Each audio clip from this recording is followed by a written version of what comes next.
The protagonist of this story had only one desire in life: to reach the very peak of martial arts. But as time went on, he realized that even if he spent his entire life training, it would never be enough to achieve his dream. He simply wasn't destined to reach the summit of martial mastery. Still, because of his deep desperation, he refused to give up.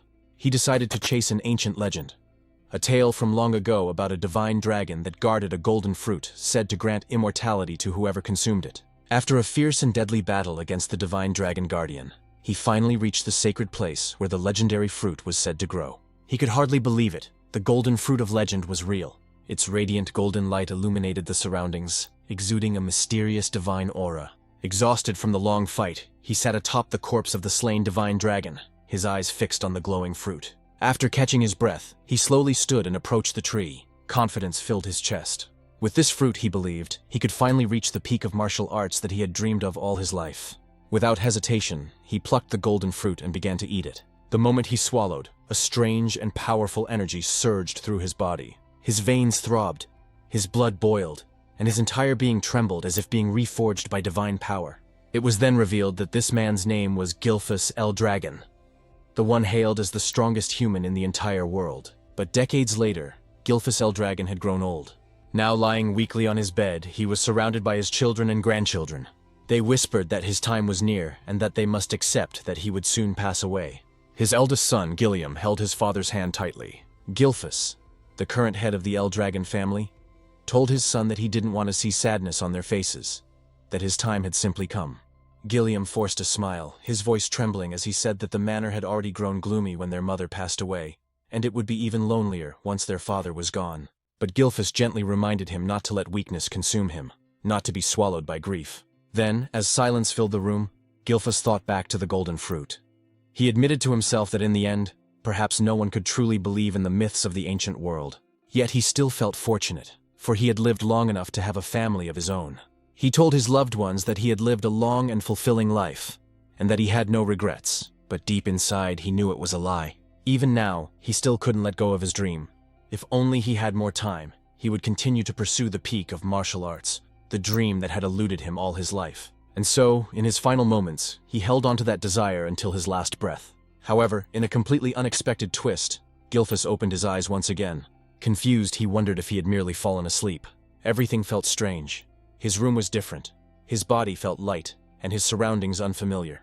When he finally looked at his hands, his eyes widened in disbelief. "These aren't my hands. Am I a baby?" He quickly realized he was in a bizarre situation.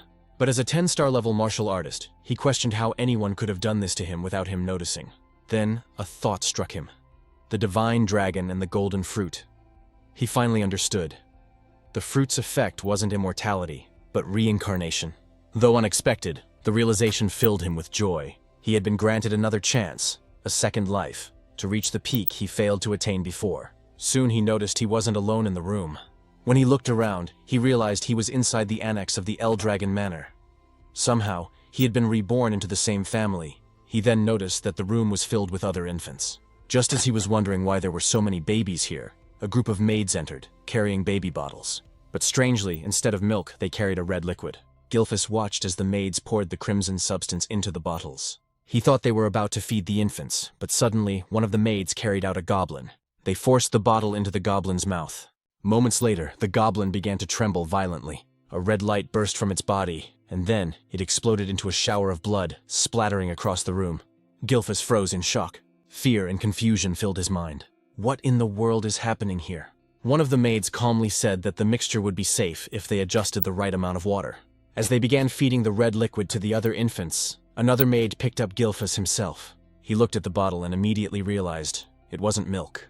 The energy coming from it was terrifyingly strong. He could sense that the liquid was dragon blood, and that it was far too dangerous for a newborn's fragile body. But before he could react, the maid pushed the bottle into his mouth. Instinctively, like any infant, he began to drink. Instantly, immense power surged through his veins. His small body trembled from the pain, but Gilphus recognized it. The blood of ancient dragons was coursing through him. He thought, "This is dangerous, but maybe this is also an opportunity." At first, he considered stopping. But then, he realized, if he could absorb this power, he might surpass even his former self. He might finally reach the true summit of martial arts. With fierce determination, he continued drinking the dragon's blood. His veins bulged, his body convulsed in agony, but his will remained unbroken. "Don't underestimate me," he thought. "I am Gilfus Eldragon." He repeated the words in his mind like a mantra, enduring the pain until miraculously, he overcame it. The maid stared in disbelief as he continued to drink, surviving what should have been a death sentence. Within his tiny body, two colossal dragon energies clashed violently, battling for dominance. When one finally overpowered the other, Gilfus could hardly believe how easily he had absorbed the power. When the two dragon forces finally merged within him, he realized this was the perfect opportunity. After finishing the last drop, he couldn't believe he had survived the overwhelming pain. His body hadn't exploded. Instead, it had adapted. He noticed a few other infants had also survived, which made him smirk inwardly. So, he thought, never underestimate the survival instincts of a newborn. But as expected from a baby's body, exhaustion soon overcame him. His eyelids grew heavy, and despite his triumph, Gilfus Eldragon, the strongest human reborn, slowly drifted into sleep. After 7 years, he was now undergoing intense physical training. While doing one-handed push-ups, a massive boulder was balanced on his feet. When he finally reached his 1000th count, he kicked the boulder upward, and as it came crashing down onto his back, Gilfus couldn't believe the strength his body now possessed. Gilfus Eldragon, the former family head of the Eldragon clan, now lived under a new name, Zeke Eldragon. Zeke thought about how he had achieved such physical power at a young age, realizing it was all thanks to the ancient dragon blood flowing in his veins. It was said that every being in this world possessed something called a source of power, but the ancient dragon blood that had been given to them as infants contained a tremendous amount of that power. Those who survived drinking it developed bodies far stronger than ordinary humans. With the divine dragon source of power within him, Zeke knew he had already surpassed the limits he reached at the same age in his past life. And since he was the only infant who had managed to drink an entire bottle of ancient dragon blood, his body underwent a drastic transformation, one even he did not expect. Yet despite his progress, what frustrated him most was that he remained a mere 1 star. He had trained relentlessly, expecting to reach at least 4 stars by now. The star was the measure of one's source power. In this world, the human body was said to resemble a universe. The more stars one had floating within that inner universe, the stronger they became. However, as the number of stars increased, so too did the difficulty of reaching the next level. In his past life as Gilfus Eldragon, Zeke had achieved the unimaginable, 10 stars. He was the only person in the world to ever reach such a level. "Time really flies," Zeke muttered. He was now 7 years old. We learned that he was an illegitimate child of the current Eldragon family head. His mother had died when he was still an infant, and to this day he had never even seen his father's face, something he considered deeply irresponsible. What shocked him most was the realization that 1,000 years had already passed since his reincarnation. He thought that reincarnation itself was already unbelievable. But after 1,000 years, the world had changed. It had become a true survival of the fittest era. The greatest proof of this was the practice of feeding infants the blood of ancient dragons, followed by a ritual known as the Dragon Trial. Only those who survived both the drinking of dragon blood and the Dragon Trial were deemed worthy to receive education and training as Eldragon warriors. Naturally, Zeke should have been one of them. Yet, whenever he asked the servant assigned to take care of him why no instructor had ever been sent to train him, the servant would only say that he wasn't allowed to answer such questions. Even after turning 7, Zeke had never received a single lesson. "Isn't that strange?" Zeke wondered aloud. Every child who survived the Dragon Trial was supposed to begin combat training. Everyone except him. Day after day, he lived alone with only a servant by his side. When he confronted the servant about it, the servant merely asked what was wrong with that arrangement. Zeke sighed and said that for now, conditioning his body was more important than combat training anyway. After all, he could teach himself if he wanted to. He had once been a 10-star warrior in his past life. Zeke then requested information about the other surviving infants or anything about the main family that could help him. But once again, the servant refused, saying she wasn't permitted to disclose such information. Frustration clouded Zeke's face. "Will you always refuse to answer me?" he asked sharply.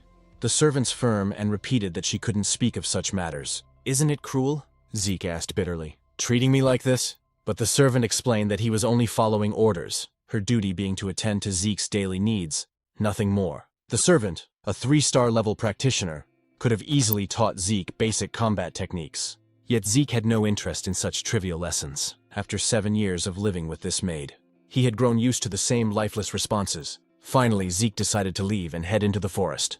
The servant said nothing, merely watching as Zeke walked away. "So, she's really going to let me go?" Zeke thought, a hint of irritation in his tone. Deep in the forest, Zeke uprooted wild poisonous herbs and ate them without hesitation. As before, the taste was vile, but this was part of his training method. Then suddenly he noticed something. He took a deep breath, forcing himself to stay calm as he repeated to himself, "Be patient, be patient." He could feel someone, or something, watching him from afar, observing his every move. No matter how hard he tried, he couldn't shake the presence. After a few moments, Zeke sighed. "They followed me all the way here, huh?" When he could no longer stand it, he called out, "You might as well come out if you've got something to say." Then he moved into the tall grass, hiding himself.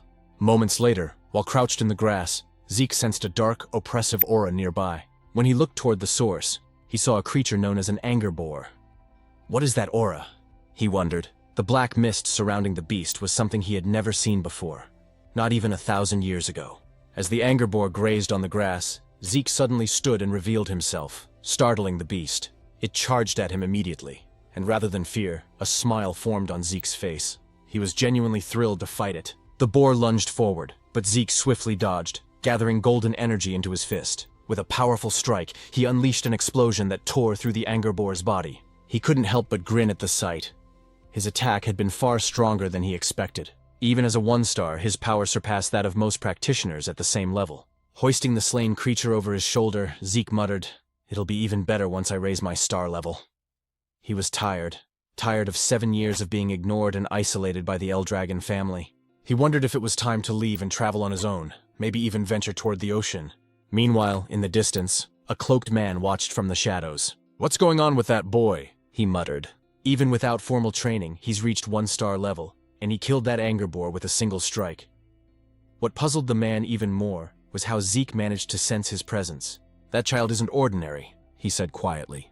He recalled that Zeke's mother had died young, and his father, the current family head, had shown no interest in him. Without proper guidance, the boy shouldn't have grown this strong. Still, as the son, illegitimate or not, of the Eldragon head, Zeke was bound to remain under the clan's watch. That was why someone like him had been assigned to monitor the boy from the shadows. An illegitimate son, yet the blood of the family head runs through his veins. The man whispered. Could that be why he's so strong? Uncertain, he chuckled softly. That kid will be interesting to watch in the future. Then he disappeared into the darkness. Back at Zeke's home, the boy was packing his belongings, ready to set off on his journey. But suddenly, he sensed several powerful presences outside. 3 4-star practitioners and 1 5-star. What are they doing here? He thought, stepping quietly to the door to listen. From their conversation, he heard them talking about how fresh and clean the air was in such a remote place, and how peaceful it was since there were no nearby rifts. Hearing this, Zeke concluded that they weren't assassins. They didn't sound like bad people at all. Deciding to confront them directly, he opened his door and asked, "What business do you have here?" The group froze in surprise. Then Zeke noticed the emblem embroidered on their clothing, the mark of the Eldragon clan. "Eldragon?" he muttered under his breath, wondering what they wanted from him. The men quickly bowed. "It's an honor to finally meet you, young Master Zeke," their leader said. "We've been sent to escort you to the site of your examination." Examination? Zeke frowned in confusion. Annoyance flickered across his face. "They expect me to take an exam," he muttered, "even though they haven't taught me a damn thing yet." And after a few days, Zeke could hardly believe that he had returned once again to the main estate of the Eldragon family. He told us that he wasn't brought here to live again within the main estate, but rather for another purpose. Before he could enter, they instructed him to change out of his dirty clothes first. Zeke then began to explain about something known as the Dragon's Nest. After 1,000 years, the Eldragon family had established a school that served all branches of their bloodline. Everyone born with any relation or connection to the Eldragon family dreamed of entering this so-called Dragon's Nest to receive proper education once they turned 7 years old. And today marked the day of the entrance ceremony for that academy. Zeke was here to take part in the entrance exam. Even though he hadn't learned anything about the modern generation of his family, taking the exam was mandatory. Zeke immediately felt disheartened when he realized that this was the true reason they had brought him here. Why now, he thought, when he had already decided to leave and travel the world? While sitting by the school gate, a boy from Ortiscale village approached him. It was Rangus, who asked if he was all right and what seemed to be bothering him. When Zeke asked who he was, the boy formally introduced himself as Rangus and said he had approached because Zeke looked troubled. "Is that so?" Zeke replied casually. After observing the flow of energy in Rangus's body, Zeke quietly thought to himself that the boy seemed shy, but had an unusually strong sense of perception. Zeke then apologized for his situation, introducing himself in return, and admitting that his mind was in turmoil because he had no idea what they would be required to do in the exam. "Is that all?" said Rangus, feeling slightly nervous at the mention of the test. Still, he explained that the annual entrance exam for the Dragon's Nest didn't really change much. But when Zeke admitted he knew nothing about the exam, Rangus was shocked. Taking the test without any knowledge at all. Wasn't that far too reckless and dangerous? Just as Rangus was about to explain the details of the exam, a loud and arrogant voice suddenly interrupted them. A boastful boy shouted and called Rangus a weakling. Rangus turned around in shock and immediately recognized who it was. It was Retin, also from Mortiscale Village. Mocking him, Retin asked why he was here, suggesting that he must have gotten lost to end up at the Dragon's Nest. He even told him it would be better to go home before he got hurt. "I'm here to take the entrance exam," Rangus replied, though his voice trembled as Retin drew closer, asking if he was seriously going to take the test. Retin clutched his stomach and burst out laughing, saying it was impossible for him to pass. He even insulted Rangus's father, saying, "Your father's a pseudo-dragon, right? What could the son of a pseudo-dragon possibly accomplish?" Rangus's fists trembled as he held back his anger. But Zeke noticed everything. Then it was explained to us that the Eldragon family followed an absolute hierarchy. The ranks were as follows: novice whelp dragons, regular soldier child dragons, captain-level adult dragons, executive elder dragons, also known as elders, and at the very bottom were the pseudo-dragons. Those who had failed to enter or graduate from the Dragon's Nest, considered immature and incomplete dragons. Yet Rangus had long dreamed of proving that even if they were called pseudo-dragons, they were still dragons nonetheless. Zeke was surprised and asked why Retin was so sure Rangus would fail the exam even before it started. "Who the hell do you think you are?" Retin snapped, asking if Zeke had a problem with him. Zeke calmly said he was merely curious why Retin was so confident Rangus couldn't pass. Retin pointed at Rangus and shouted that the reason was obvious. He was just a weakling. Zeke tilted his head and asked if he really said Rangus was weak, because from what he could sense, Rangus seemed even stronger than them. Hearing that, Rangus's eyes widened in disbelief. It was the first time someone had stood up for him. The arrogant boys grew angry and asked if Zeke was seriously claiming they were weaker than a pseudo-dragon, a being they saw as inferior. But before things could escalate, a man arrived and drew everyone's attention. He was the adult dragon examiner, announcing that the Dragon's Nest entrance exam was about to begin, and that all participants should register to receive their numbers. As Retin left, he glared at Zeke and warned that he wouldn't forget his face. Zeke sighed and said there was no need for anger, remarking that the children of this generation seemed to have such short tempers. Rangus quickly replied that wasn't that strange, since they were about the same age. Rangus added that anyone would be angry if told they were weaker than him. "Is that so?" Zeke muttered lightly. Since the entrance exam was mandatory, they had no choice but to take it. Though Zeke was surprised when Rangus said it was actually possible to skip the test. Zeke's eyes widened, and Rangus realized Zeke truly didn't know anything about it. Rangus advised him that it might be better to withdraw now before he got hurt. But Zeke replied confidently that a genius like him would never withdraw from a challenge. Rangus could only shake his head and say that Zeke was overly confident despite knowing nothing about the exam. Zeke simply laughed and said that whatever the test may be, they should hurry since it was about to start. Rangus had no choice but to agree. When they arrived at the testing grounds, the examiner announced that the exam was simple. To pass, they only needed to scratch the stones placed behind him. However, no other weapons were allowed except those provided by the academy. Still, they were free to use their bare hands if they wished, but each participant only had 3 attempts. "That's it?" Zeke said, sounding unimpressed. After surviving the dragon trial when they were still infants, he expected something far more terrifying and intense. But this seemed disappointingly simple. The examiner then called the first participant and instructed him to begin. The boy, nervous but determined, struck the massive stone with all his strength. The sound of metal clashing against rock echoed loudly, ringing in their ears. But to everyone's shock, the boy's sword snapped in half, and the recoil shattered his arm. Zeke was stunned at what he saw. As the boy writhed in pain, the examiner calmly said that he still had 2 remaining attempts, and asked if he wished to continue. But since the boy could no longer stand, the examiner declared him failed and ordered the others to clean up the area. As the injured participant was dragged away, the next number was called. Rangus trembled in fear at what he witnessed, while Zeke grew annoyed. "So this is what they call an exam?" he muttered. He then asked what kind of stones they were using. It was explained that the stones possessed regenerative properties. Any scratches would vanish in an instant. Moreover, they could reflect physical force 100-fold when struck with power. Zeke immediately said that such materials were far too excessive for an entrance exam. But Rangus explained that it was still possible to scratch them if one could properly circulate their source power throughout their entire body before attacking.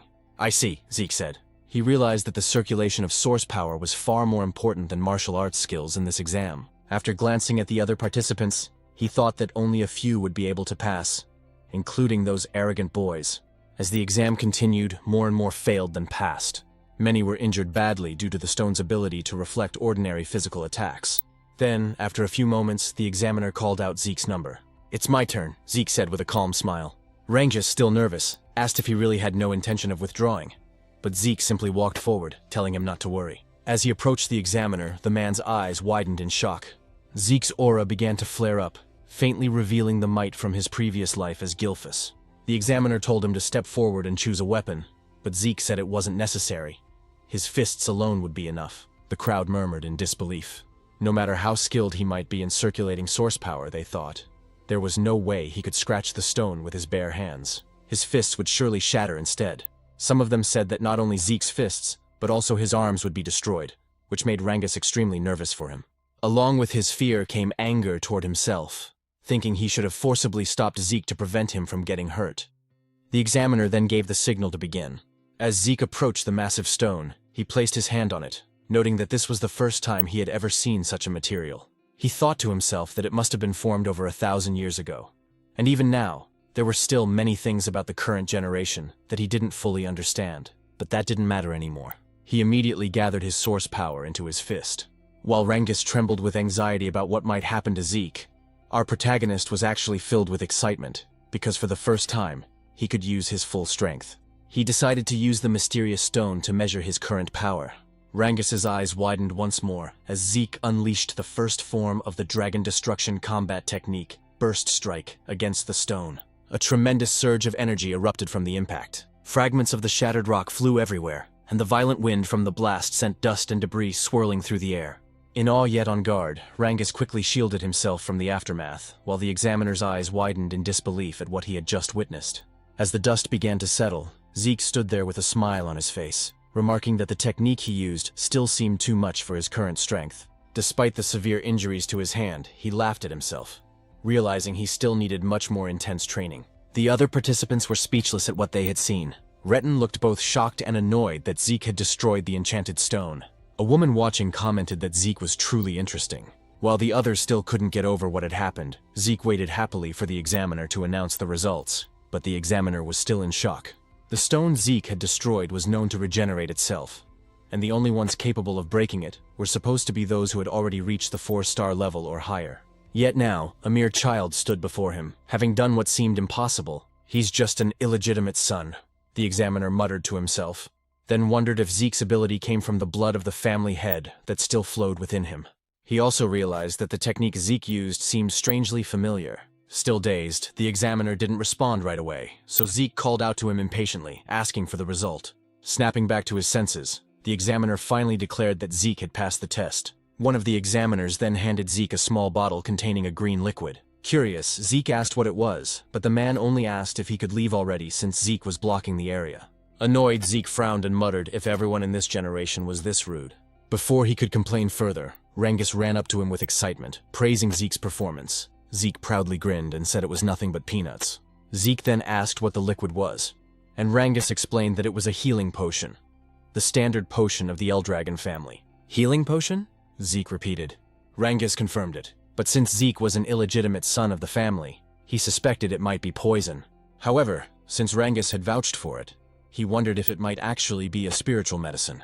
The elixir, known as Cloud-Piercing Clarity Wood, was made from extremely rare materials, herbs found only in secret realms, along with the pure source power of divine beasts and the essence of elusive phantom beasts. When used, it could heal not only fresh wounds but also old scars and injuries.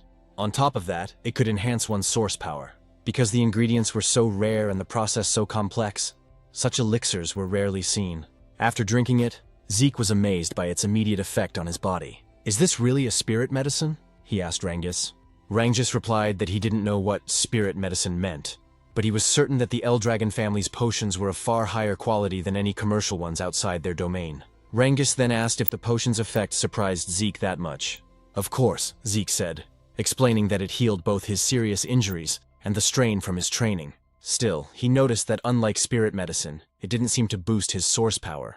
Rangus, on the other hand, said he was even more amazed by Zeke himself. to which Zeke chuckled and told him not to joke. Zeke thought to himself that the potion's existence showed how far knowledge had advanced over the last 1,000 years. Rangus praised Zeke's strength again, and Zeke declared that his dream was to become the strongest of all. Soon, the examiner announced that Retin had also passed the test, as well as his companions. Zeke expected as much, but then Rangus trembled nervously when his number was called. Despite his fear, he gathered his courage and walked to the front. Watching his stiff movements, Zeke wondered why Rangus was so nervous, then shouted to encourage him, telling him to trust himself. Embarrassed, Rangus asked him to lower his voice. When Rangus chose a sword as his weapon, Zeke watched closely, wondering what he was doing. Once the examiner gave the signal, Rangus attacked the stone, but as he expected, he failed on his first try. Determined, he stood again for another attempt, but his strike bounced off the stone, causing him to lose his balance and fall. His hands trembled from the stone's reflective ability. Retin and his group burst into laughter, saying it was just as they expected. The son of a pseudo-dragon was nothing more than a pseudo-dragon himself. They mocked him, telling him to give up. Retin even sneered at Zeke, asking if this was the same man he claimed could pass, and if Rangus was truly stronger than them. Zeke stayed silent for a moment, then told them to stop spouting nonsense. The examiner informed Rangus that he only had one attempt left, and asked if he still wanted to continue. Rangus couldn't answer. Overwhelmed by embarrassment and the ridicule of others, he lowered his head. But then Zeke walked up to him and asked what he was doing.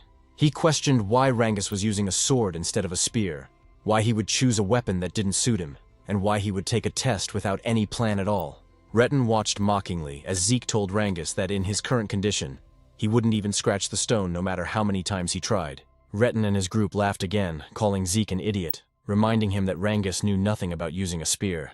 His weak father only ever taught him swordsmanship, they said, and switching weapons now wouldn't change the outcome. But Zeke ignored their jeers and called out to the examiner, asking if it was against the rules to change weapons. The examiner said it wasn't. Then Rangus is lucky, Zeke said with a grin. He turned to Rangus and asked if he trusted him. Memories of all the humiliation he and his father had suffered flashed through Rangus's mind. Gritting his teeth, he stood tall and said he would trust Zeke. He would fight with a spear just as Zeke told him to. Rangus told us that his father never managed to enter the dragon's nest. Because of that, people called him a pseudo-dragon and laughed at him. But despite all the humiliation, his father endured everything just to raise Rangus properly. That's why Rangus swore to prove to everyone that he, Rangus, the son raised with care by his father, is also a true dragon. He stood up once more, gripping the spear tightly in his hands, and declared that today, he would prove that neither he nor his father were fake dragons. He also realized that if he tried again with a sword, the result would only be the same as before. So this time he decided to trust Zeke completely. The only problem was that he didn't know how to use a spear. Zeke called out to him, and as he pointed toward the enchanted stone, he told Rangus that there was nothing else he needed to do. Just thrust the spear straight into the stone without thinking about anything else. Just pierce it straight through, Zeke said firmly. Rangus tightened his grip on the spear. He knew that under normal circumstances, stabbing the stone directly wouldn't cause even the slightest damage, especially since it had a strong regeneration element. But Zeke was the first person to ever stand up for him, even though they had just met that very day. It was something new and unfamiliar to him, but because of that, he chose to place his full trust in Zeke and believe in his own strength this time. He gathered his source power into the spear and immediately noticed something strange. For years, he had wielded a sword, yet he had never managed to wrap it in this much source energy, something he was now effortlessly doing with the spear. With a determined shout, Rangus unleashed his full power and struck the stone with everything he had. Retin nearly died laughing, saying exactly what he had predicted, that changing weapons wouldn't help him pass the test. But Rangus didn't stop. He felt something different, something powerful. The spear in his hands felt like an extension of his own body. Then, as he drove the weapon forward with all his strength, the spear pierced through the enchanted stone completely. The shock on Retin's face and those of his companions was priceless. Even the examiners couldn't hide their astonishment, delighted by what they had just witnessed. Rangus hadn't just scratched the stone. He had pierced straight through it. Zeke immediately praised him, while Rangus himself could hardly believe what he'd done. Even after the examiner officially declared that he had passed, Rangus still asked in disbelief if he had really succeeded. Zeke smiled, wrapped an arm around his shoulder, and confirmed it. Overwhelmed with joy, Rangus nearly cried as he hugged Zeke tightly, shouting over and over that he had done it, that he had passed the test. Retin's group, however, refused to believe it. They called it luck, but Retin himself stayed silent, shaking with rage. He couldn't accept that, just as Zeke had said, Rangus was actually stronger than them, and that his result was far better. The examiner then announced that the test had officially ended. Afterward, he declared that the entrance ceremony would begin shortly. Zeke immediately asked if the test was truly over. Rangus replied that it seemed so, but added that there would probably be more tests once they entered the dragon's nest. Soon, a group of men emerged from a dark hallway. When they stepped into the light, the examiner announced that the head of the Eldragon family would now deliver a speech to congratulate those who passed. The moment Zeke saw the man, he asked who the person with the cold, dark expression was. Rangus, clearly nervous, replied that it was the family head himself. "That's the family head?" Zeke said. "Why does he look like that? He's not even smiling. He looks colder than ice." Rangus immediately covered Zeke's mouth, whispering that it would be best if he stayed quiet, repeating his plea for him to stop talking. Zeke nodded. When he looked again at the group, he remarked that these people represented the current power of the Eldragon family. Some of them were at the 7-star level, while others were 6-star. To Zeke, their strength was impressive, especially since the current family head, Balza Eldragon, was an 8-star level powerhouse. 1,000 years ago, only a handful of people had ever reached that level. Still, Zeke wasn't sure how many existed in this current era. "I don't like this family head," Zeke muttered.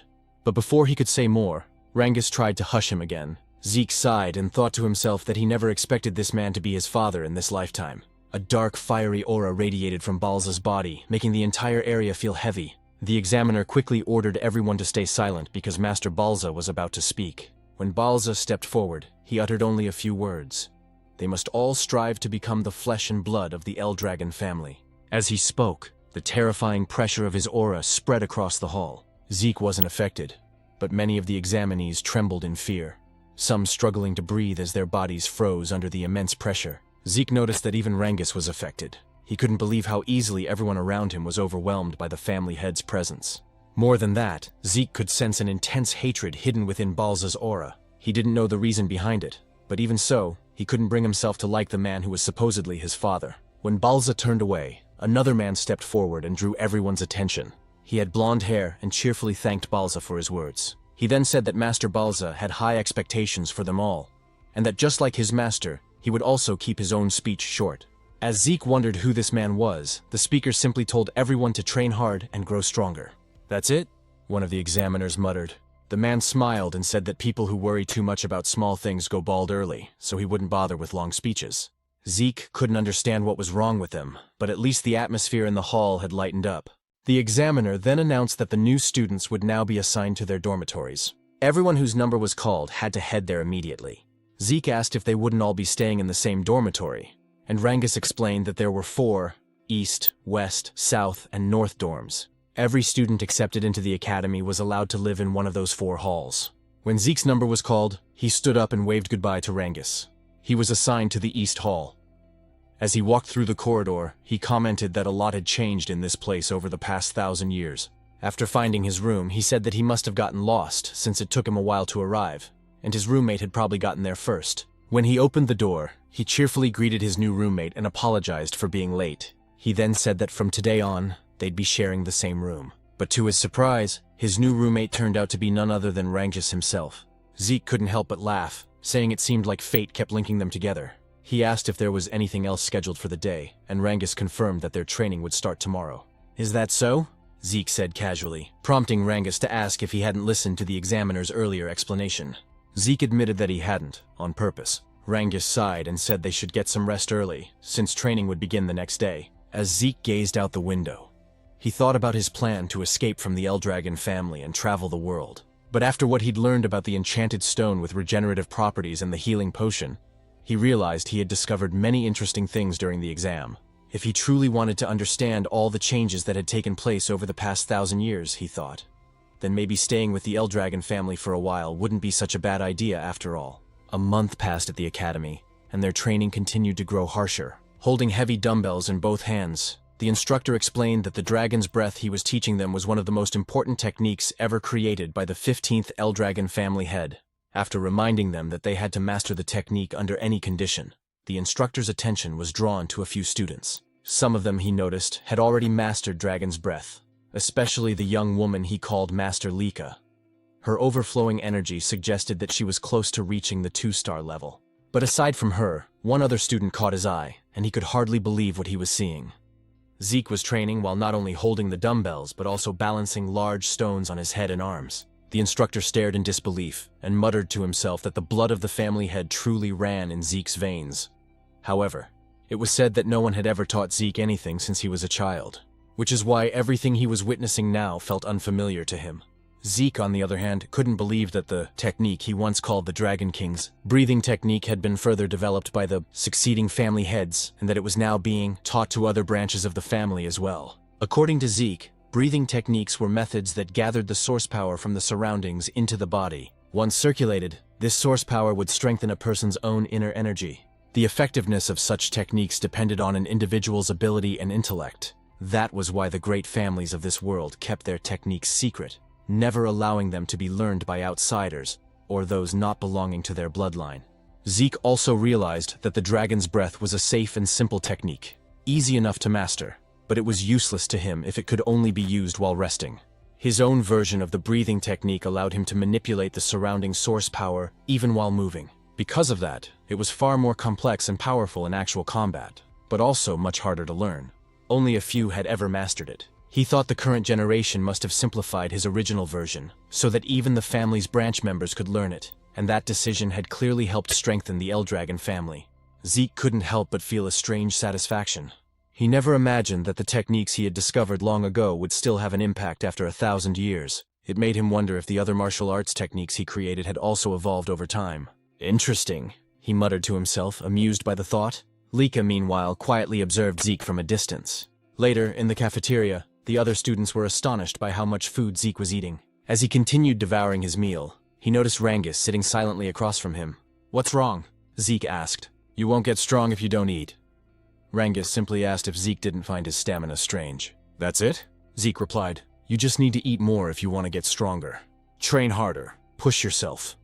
He even offered some of his food to Rangus, but the latter politely declined, saying he'd had enough. As Zeke thought about how some of the students were already well trained even before entering the academy, a girl suddenly approached them. "You're quite impressive," Lika said, her tone calm yet confident. Zeke blinked. "And who are you supposed to be?" he asked casually. Rangus immediately choked on his food, whispering nervously, "You don't know who she is? That's Master Lika, the daughter of the family head, Lord Balza." "Oh," Zeke said indifferently. "What do you want me to do about that?" "I don't know her." Rangus began sweating profusely. "You can't talk like that. Master Lika is one of the candidates to become the next family head. She's not someone you can just speak to casually." "Is that so?" Zeke replied. "Well, I'm a family head's child too." "An illegitimate one, though?" Rangus froze in shock while Lika looked at him curiously. "Is that true?" she asked. "You're really the family head's illegitimate son?" The narrator's voice continued. Lika Typhona Eldragon, one of the candidates to inherit the Eldragon family, was now standing before Zeke herself. "Why would I lie about that?" Zeke said, shrugging. Lika frowned slightly. "Then tell me, how could an illegitimate child like you destroy the magic stone with your bare hands? How could someone not from a renowned family possess such strength?" "Because I'm Zeke," he replied confidently, turning back to Rangus. "Stop staring and finish your food." Both Lika and Rangus fell silent for a moment. Then, Lika suddenly smiled. "You really are an interesting person," she said before sitting down beside him. "How about serving under me? I'll make you one of my followers." Zeke raised an eyebrow. "What exactly do you mean by that?" "I want you to join me," she said. "Be my ally and I'll be your backer. Every illegitimate child needs allies and influence, don't they? Use your strength to help me become the next family head, and once I do, I'll help you achieve your own dreams." Zeke didn't even hesitate. "No," he said flatly. Lika frowned again. "Why not? Don't tell me you want to become the family head yourself?" As her aura flared with a faint, crackling energy, Zeke could tell that she was close to reaching 2-star level. For someone her age to release an aura like that, she was indeed impressive. Still, Zeke remained calm. "You can think and do whatever you want," he said. "But I have no interest in being family head or any kind of title." "Why?" Lika asked coldly. Zeke stabbed his knife into the table. "Because I don't need to serve anyone," he said, his voice steady but sharp. "I'm the strongest person there is." The cafeteria went silent. Even Lika couldn't believe what she was feeling. Zeke's presence had completely overwhelmed her for a moment. Rangus immediately stepped in to diffuse the tension, urging both of them to calm down. But Lika wasn't the type to back off. Embarrassed and angered by what just happened, she decided to challenge Zeke to a duel. Zeke, however, didn't seem to care and simply continued eating. Moments later, a commotion spread across the campus. "Where are they going?" one student asked. "To the training grounds," another replied. "There's going to be a duel between the younger generation. Master Lika herself is fighting." What? Master Lika from the Typhona family? Someone exclaimed. Who's brave enough to challenge her? When they arrived at the training grounds, everyone whispered among themselves, wondering who would face her. Zeke, meanwhile, couldn't believe Lika was actually serious about the duel. Are you all right with this? Rangus asked nervously. You'll be fighting Master Lika. Even if you call her Master, I don't know who she is, Zeke replied bluntly. Rangus sighed. You should at least show some respect, now that I know you're also the family head's son. Do what you want, Zeke said. Still, Rangus tried to explain. What's important now is that you understand who you're up against. Master Lika isn't just anyone. She's the daughter of Lord Balza Eldragon. And she also carries the blood of the Typhona family, one of the 4 great families supporting the Eldragons. She's a prodigy who mastered all forms of the Typhona family's hereditary lightning great sword technique at a young age. Like her father's other children, she has terrifying talent. Zeke tilted his head. I didn't understand a word of that except that she's the family head's daughter. Rangus stared at him. How do you not know any of this? Because I don't, Zeke said plainly. So don't ask me. Rangus blinked as Zeke suddenly laughed. But since I don't know anything about her, he said with a grin. That'll just make the fight more fun. Sounds exciting? Rangus could only sigh and worry. No matter how strong Zeke was, Master Lika was on another level entirely. Why did you even accept her challenge? He asked. I never run from a fight, Zeke answered, and it looks like my challenger's ready anyway. At that moment, Lika stood with her sword planted firmly in the ground. Her aura flared, lightning crackling faintly around her. Are you two done talking? She asked coldly. Lika shouted, asking if they were finally done talking, and Zeke replied that he was ready. Rangus, trembling in fear and shock, immediately ran away from them, warning Zeke to be careful in their fight. Zeke then turned to Lika and asked why she was so determined to fight him. Lika explained that she wanted to become the next family head of the Eldragon family, and to achieve that, she needed to defeat Zeke and make him one of her followers. What do you mean by that? Zeke asked, wondering what his connection was to her dream of becoming the family head. Lika questioned him back, asking if he truly had no idea about the current situation of their family, and whether being an illegitimate child was the reason he was so unaware. Zeke simply answered that he didn't, admitting that his knowledge about their family was limited. Because of that, Lika began explaining. She said that including both of them, there were 5 candidates to become the next family head. Except for Zeke, all of her siblings were connected to the 4 major branch families of the Eldragon clan. The position of family head was so important that it became a source of conflict among those branches. For that reason, all of Zeke's siblings had entered the Dragon's Nest to study and represent their respective families. Since the fight for succession had turned into a fierce competition, Lika needed strong allies to stand against her older brothers. Zeke quickly understood that this was a power struggle between the 4 main branches of the Eldragon family. He found it all too complicated, and wasn't even sure if he wanted to understand it.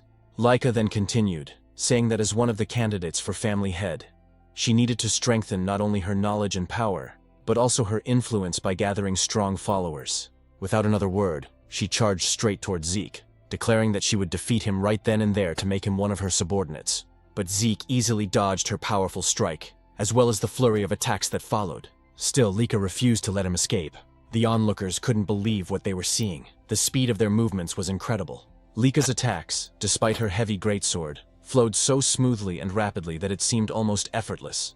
As they watched the battle between the siblings, the crowd began to murmur about Lika's precise control over her source power, noting how her strikes were becoming faster and stronger over time.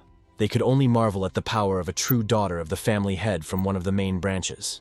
Some even said the fight's result was already obvious. What they didn't know, however, was that Lika herself was growing increasingly frustrated. She couldn't understand how Zeke kept dodging every single one of her attacks, or why it felt like he was simply toying with her. Rangus, who was watching from a distance, couldn't help but be amazed, his earlier worries fading away as he saw Zeke's calm movements. Zeke then remarked that the martial arts Lika was using were unlike anything he had seen before. He admitted that her movements were far faster than those of any ordinary 1-star level fighter. But Lika, irritated, shouted for him to stop talking and focus on their fight. Zeke clenched his fist and said he was already focused, and that was exactly why he could unleash such a powerful strike so easily. His punch landed squarely, and Lika immediately gagged from the force. She fell to her knees, gripping her sword and stomach in pain.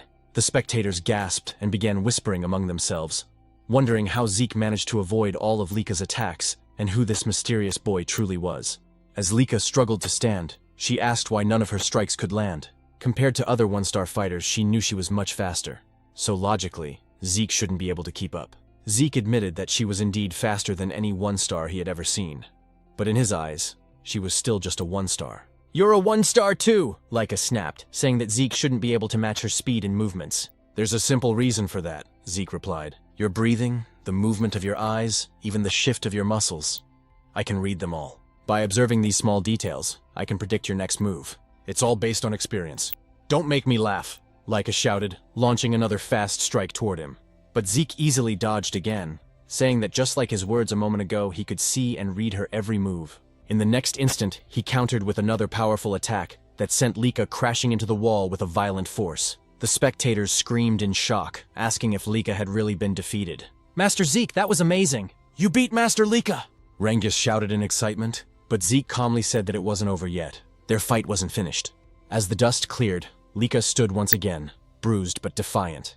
Zeke noted that she had focused her source power into her core, allowing her to endure his attack without suffering serious damage. He smiled slightly and admitted that Laika was truly an extraordinary girl. "That's enough, Master Laika," Rengus pleaded. But Zeke told him to move back, warning that he could get caught in their next exchange. Zeke then noticed an intense surge of aura flowing from Laika.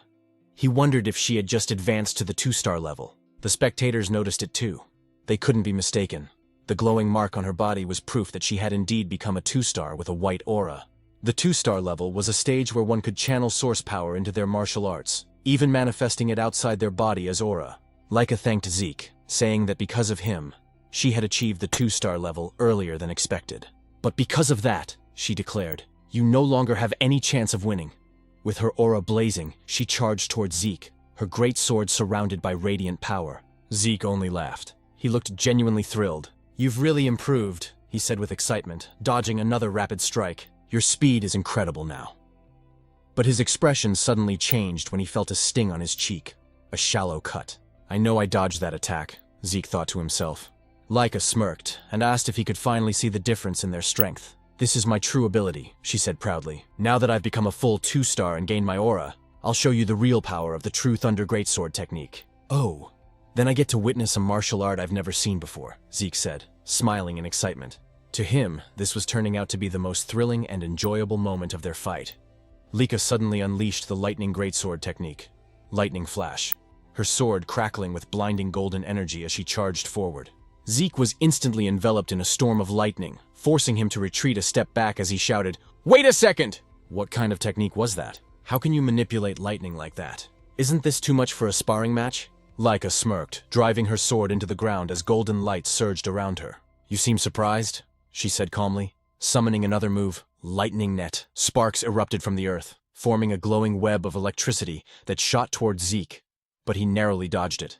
As he landed, he muttered to himself, "Her power has grown tremendously. Her strength now is nothing like before. At this rate, this fight won't be easy." The audience murmured in awe, unable to hide their astonishment. Ever since Laika had advanced to 2-star level, the tide of the battle had completely turned. Rengus, who had been watching anxiously, began to worry. Zeke noticed that Laika's movements were simple, nothing new compared to her 1-star self.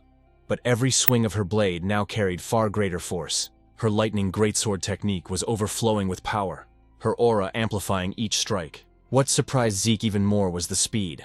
Laika was moving faster than he could have anticipated, and her lightning felt strangely mysterious. Still, he remained confident. Even if she could cloak herself in thunder, he was sure he could counter it. Yet, curiosity filled him. What kind of power was this? What kind of lightning could she command? While evading her continuous assaults, he studied her every move, analyzing her aura and its rhythm. Laika, noticing Zeke's calm smile as he danced away from her attacks, frowned. "Still smiling? You look too relaxed for someone in a duel," she sneered. "Let's see how long that lasts." She dashed forward once more, her sword blazing with light as she used swift thunder, enveloping herself in golden lightning. But again, Zeke evaded at the last moment. "She's as fast as lightning itself," he thought, only for Laika to swing her sword mid-charge. The blow struck true this time, sending Zeke flying backward with a powerful shockwave that scattered dust and debris across the field. Rengus gasped and rushed towards Zeke out of sheer panic, but one of the spectators grabbed his arm to stop him. Meanwhile, Zeke stood up, his clothes scorched but his will unshaken. Laika charged again, unleashing another lightning flash, striking him head-on. Yet Zeke still stood tall afterward. "How is he still standing?"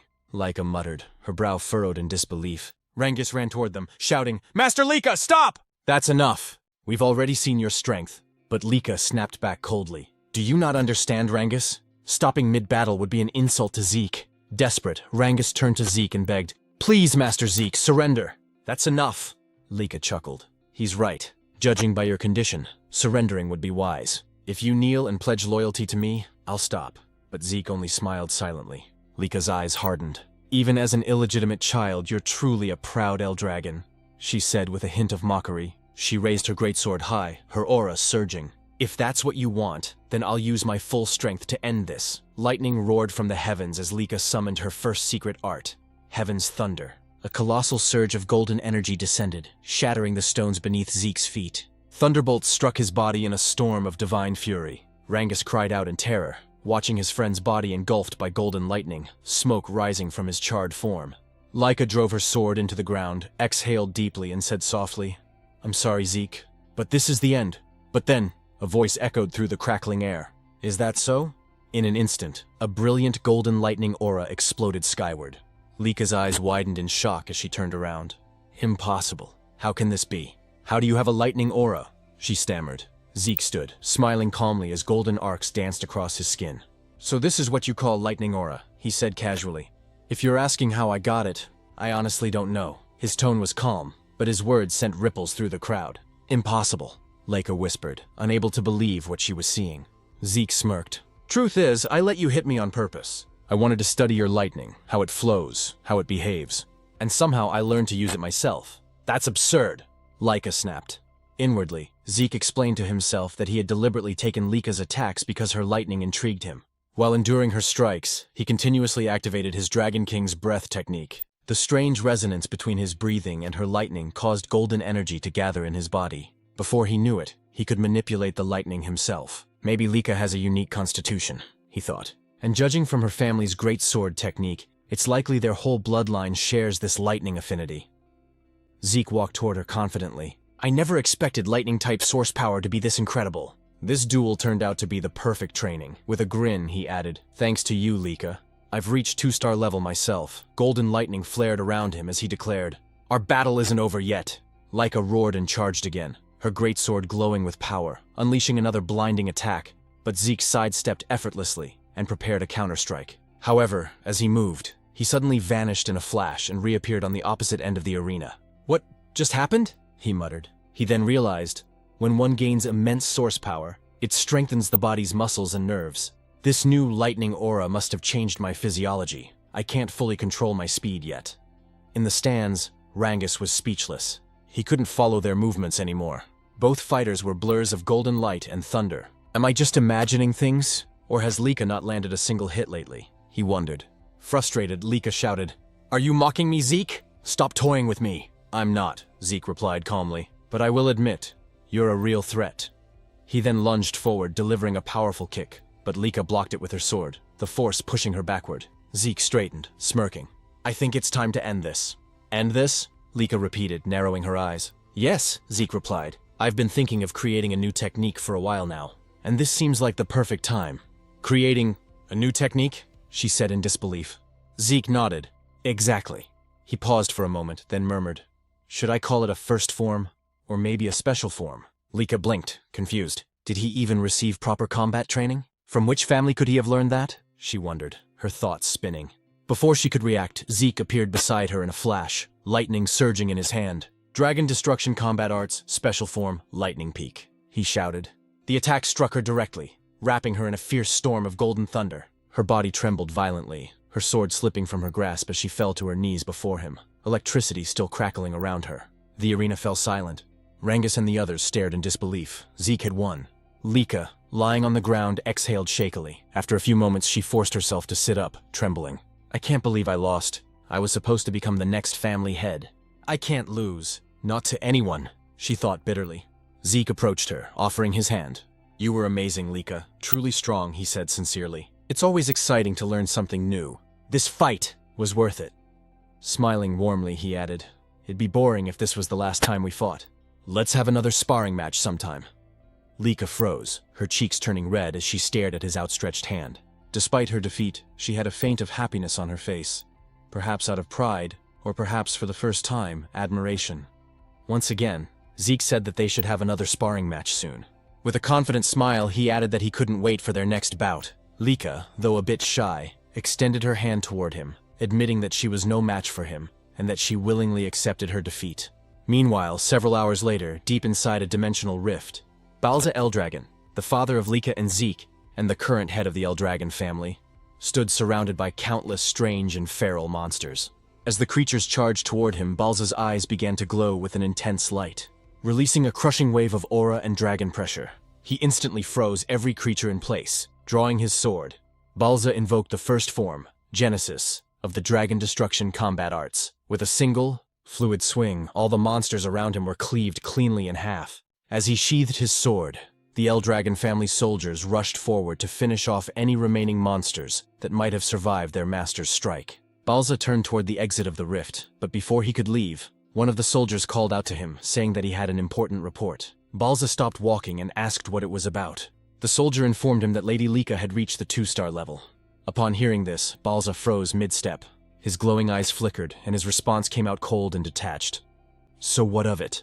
The soldier, clearly nervous, explained that reaching the 2-star level at only 7 years old was an extraordinary achievement. He added that with Lika's talent, once she graduated from Dragon's Nest, she would likely reach the 4-star level, or perhaps even the 5-star level. Balza's reply was chilling. Talent means nothing. The next time you report to me, I expect to hear how she can be of use to us. If all you bring are worthless updates like this, you'd better leave my sight.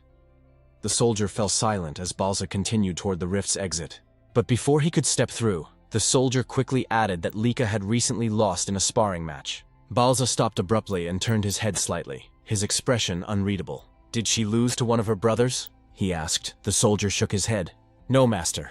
She was defeated by someone her own age. By Lord Zeke. Zeke? Balza repeated, his voice low. The son of that woman? Memories surfaced of a humble maid, Zeke's mother. That woman truly was gifted in battle, he muttered. But she died after giving birth to the boy. He turned fully to face the soldier, his tone sharp. Tell me, who could have possibly trained Zeke to defeat a 2-star cultivator? The soldier hesitated before answering. No one, master. Lord Zeke has never received formal training. He defeated Lady Lika through his own strength and skill alone. In fact, he too has already reached the 2-star level. I see, Balza said flatly. Then, turning his back once more, he declared, Begin the first trial. The soldier was visibly startled. Master Balza, forgive my intrusion, but isn't it too soon for the first trial? It's only been a month since the students began their combat training. Most of them haven't even reached the 1-star level yet. Balza cut him off. I do not care. Death chooses no timing, no level, no favorites. Only the strong deserve to survive. Star levels mean nothing if they can't endure the first trial. Those who fail aren't worthy of the Eldragon name. Yes, master, the soldier replied quickly. But then Balza added, Also, summon Freya. Tell her to return immediately. The soldier's eyes widened in disbelief. Freya. Master, do you mean that Freya? Balza nodded. Indeed. If Zeke could defeat Lika using only his own strength, then he's far more intriguing than I expected. I want Freya to design and supervise the first trial herself, and I expect her to personally observe every participant. The soldier bowed deeply. As you command, Master Balza. For the first time in a long while, a faint smile appeared on Balza's lips. A rare, almost warm expression flickered across his face as he said softly, He's the most interesting one of all. The next day at Dragon's Nest, the students continued their combat training under Rangus. Zeke, however, was off to the side, practicing his breathing technique. Sitting in a wall-sit position, he balanced a massive boulder on his head while holding dumbbells in both hands. His unwavering focus drew the attention of Rangus and the others, who couldn't help but watch him in silence. With his eyes closed, Zeke contemplated the technique they were studying, the Strike Dragon combat arts. As he recalled, this technique was originally created by the 15th family head. Though labeled as a combat art, it was in truth a body enhancement method, simple yet well constructed, allowing even young cultivators to grasp it. Rangus called out, Zeke, aren't you going to train? Zeke opened one eye. What do you mean? I mean combat training, Rangus clarified. We're practicing the Strike Dragon combat arts. I already learned that, Zeke replied casually. Rangus was stunned. What? But it was only taught to us this morning. How could you have mastered it already? Because I'm me, Zeke said with a smirk. But what's more important right now is that your source power is flowing incorrectly. My what? Rangus asked, confused. Zeke set down the heavy boulder from his head and told Rangus to turn around. Placing his hand on Rangus' back, Zeke channeled his aura through Rangus's body, correcting the flow of energy. There, he said. That's how your aura should circulate. Rangas turned to face him, grateful. You've really mastered the Strike Dragon combat arts, haven't you? That's incredible! Zeke frowned playfully. Are you doubting me? What kind of friend are you? No, not at all, Rangas quickly said. It's just, aside from my father, no one's ever taught me like that before. That's why I want to learn everything I can. You, Lord Zeke, already have your own martial arts, strong enough to defeat Lady Lika. I just thought the Strike Dragon combat arts might be too simple and boring for someone like you. It's not boring, Zeke replied. Actually, I admire its stability. It reminds me of my own Dragon Destruction combat arts, though my children never liked that technique. They said it was too difficult and complicated. The Dragon Destruction combat arts was indeed a complex and demanding technique, but it possessed immense power. It consisted of 4 main forms, and during his battle with Lika, Zeke had created a 5th. Beyond that, there was even a secret, its final form, a terrifying and destructive ability, the same one he had once used to slay the Divine Dragon in his past life. He wondered silently how his descendants had handled his other dragon techniques over time. Perhaps they had modified them. The thought only made him more excited. Anyway, he said, since I've already mastered the Strike Dragon combat arts, I'll continue with my physical training. He smiled faintly. Everyone has their own way of learning techniques. But before he could continue, Rangas suddenly shouted his name. Zeke, please, teach me. I know it's a shameless request, but I want to get stronger, even just a little. Zeke looked at him for a moment, then nodded. All right, I'll teach you. Rangas blinked in surprise. Wait, you mean it? You'll really teach me? Of course, Zeke replied. Why do you look so surprised? You were the one who asked. I just didn't think you'd agree so easily, Rangas said sheepishly. I'm not lying, Zeke said, and I know you're worth teaching. Just then, Lika approached them. Though hesitant, she spoke up. Zeke, I'd like you to teach me too. Rangas turned to her, startled. You too, Lady Lika? Is there a problem? She asked calmly. Honestly, I used to think that no one my age could defeat me. As a candidate to become the next head of the Eldragon family, I was confident in my power. But yesterday's match? It shattered my pride. I still don't know how you managed to use Lightning Aura, or how you wield it even better than I do. Zeke sighed. So now this is my fault? He muttered half-jokingly. Determined, Lika continued. I want to become stronger. Strong enough to defeat our older brothers. And you as well, Zeke. Please. Teach me. Zeke fell silent for a moment, deep in thought. Since Zeke didn't answer right away, Lika asked if he was really fine with it, even though he was also a candidate to become the next head of the Eldragon family. Rangas agreed with her, realizing that even though Zeke was an illegitimate child, Balza Eldragon was still his father, which technically made Zeke one of the successors, whether he liked it or not. Zeke calmly replied that he didn't mind, but the real question was whether Lika's body was in good condition to train, saying that from what he saw in their match, her injuries would normally take at least a month to heal. Lika shook her head and said she had already used a healing potion, so there was no need for him to worry. Zeke and Rangas exchanged a look, whispering to each other. Zeke asked if that medicine truly had such absurd effectiveness, but Rangas replied that if Zeke was referring to the basic potion given during the entrance exam, it definitely wasn't strong enough to heal Lika's wounds so quickly. Because she was the daughter of the family head, she must have used a much stronger kind of potion. Zeke sighed in amazement, muttering that this era truly was something else. Lika nodded, admitting that without the potion, she would have been bedridden for at least a month. But now, what mattered most was her request. Whether Zeke would agree to train her as well. She knew that he, too, needed to train, but she wanted to grow stronger under his guidance. Zeke agreed without hesitation, saying that he never turned down young people with ambition. Both Lika and Rangas were surprised by his answer. Lika pointed out that he was also young like them, while Rangas added that they were about the same age. Zeke chuckled and agreed. Then, with a teasing tone, Zeke asked if she was truly sure about having him as her instructor. After all, he was the one who defeated her. Lika replied firmly that she didn't care about that. She didn't have the luxury to be picky. If she wanted to become the next head of the Eldragon family, she had to become stronger, no matter what it took. Zeke remembered how, during their first encounter, she had mentioned her dream of becoming family head. He asked why she seemed so obsessed with that goal. Without hesitation, Lika answered that if she failed to become family head, she would only be used for a political marriage. She spoke bitterly, saying that in the best-case scenario, she'd probably be forced to marry one of her cousins. But the worst case would be marrying a man she didn't even know. Zeke's expression darkened, anger flickering in his eyes as he asked what she meant by that. Lika said it was natural, considering how valuable the Eldragon bloodline was, especially within the 4 branches of the family. Their source power was special. It could be used in countless ways. That's why the family was obsessed with keeping their bloodline pure. Rangas shuddered. sensing the terrifying aura that suddenly emanated from Zeke. His voice turned cold and sharp as he said that the Eldragon family had truly begun doing disgusting things like this. He clenched his fists, saying he would destroy such filthy and meaningless traditions. But before the atmosphere could grow heavier, several instructors arrived, immediately drawing everyone's attention. Lika blinked in surprise, wondering why they had come, while Zeke muttered that the timing couldn't be worse. He worried that they might have overheard what he just said. Then, from behind them, a woman with fiery red hair appeared. One instructor stepped forward and announced that starting today, they would have a new instructor.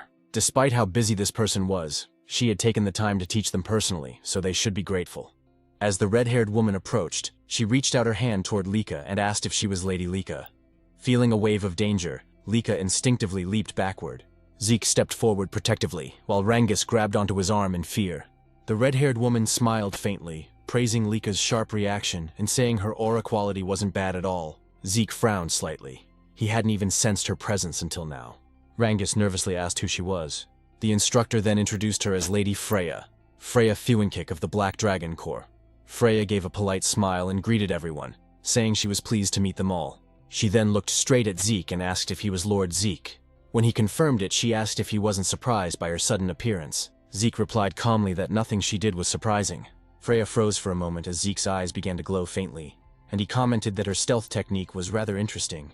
Freya quickly realized why even the family head, Balza Eldragon, was interested in this boy. Meanwhile, Zeke analyzed her movements. He noticed her source power was concentrated in her lower body, following a flow pattern he had never seen before. That must be why her footsteps made no sound at all. A spark of excitement lit up his eyes as he wondered what kind of martial arts she used. Freya then took command of the class. She confirmed that she would be their new instructor. The students began whispering among themselves in disbelief. Lady Freya, the Tempest Wind, was known as one of the strongest warriors in the family. The other instructor confirmed that Freya was a 6-star practitioner under the Black Dragon Corps, the elite unit serving directly under the family head himself. The students were in awe, unable to understand why someone of her rank would come teach at their academy. Freya smiled faintly and said she would indeed train them, but under one condition. They had to pass a simple test. The students gasped at her words. She told them not to worry. The test was simple. They just needed to bring crystal like the one she's holding, and survive for 1 full month inside the Poison Dragon Mountain. Rangus went pale at the name, while Zeke felt a sense of nostalgia. The Poison Dragon Mountain, he explained, was home to countless poisonous creatures. Even brushing against a single leaf could kill an ordinary human instantly. It was a region of pure danger. Zeke recalled how, in his previous life, he had often used that place as his personal training ground. Still, he thought this test might be too cruel for young students. Freya explained the rules.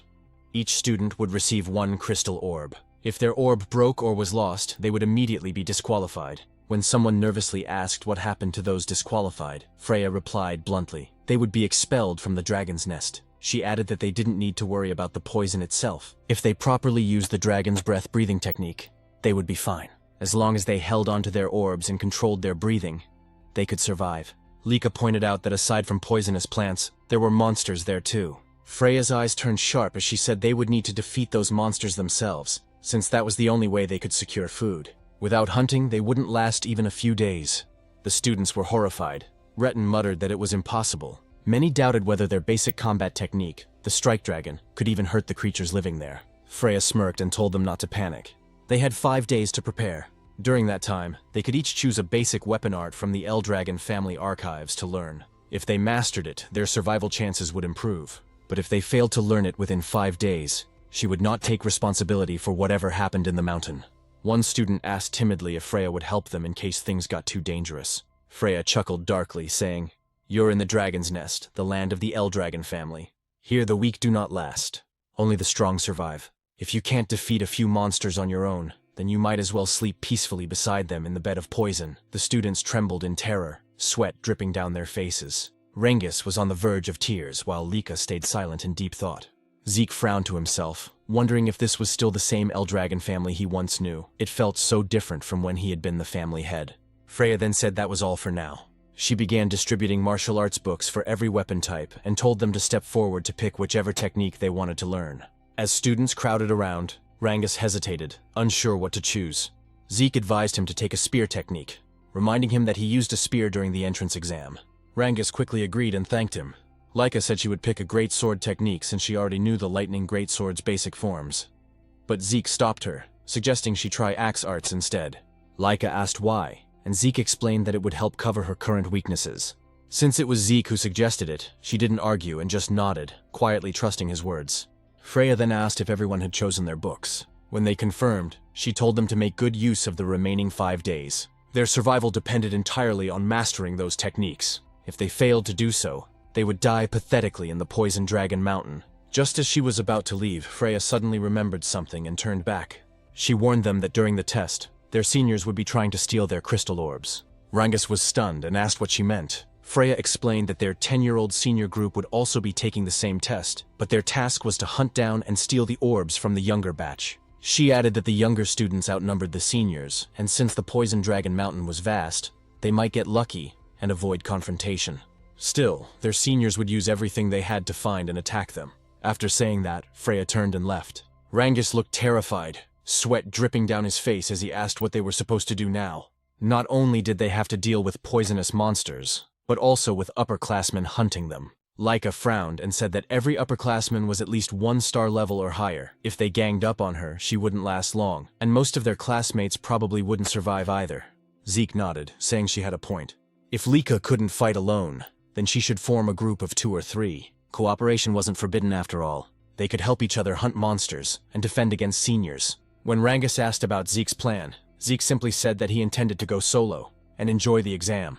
Laika sighed and admitted that somehow that sounded just like him. Before they began training, Zeke suggested they eat first.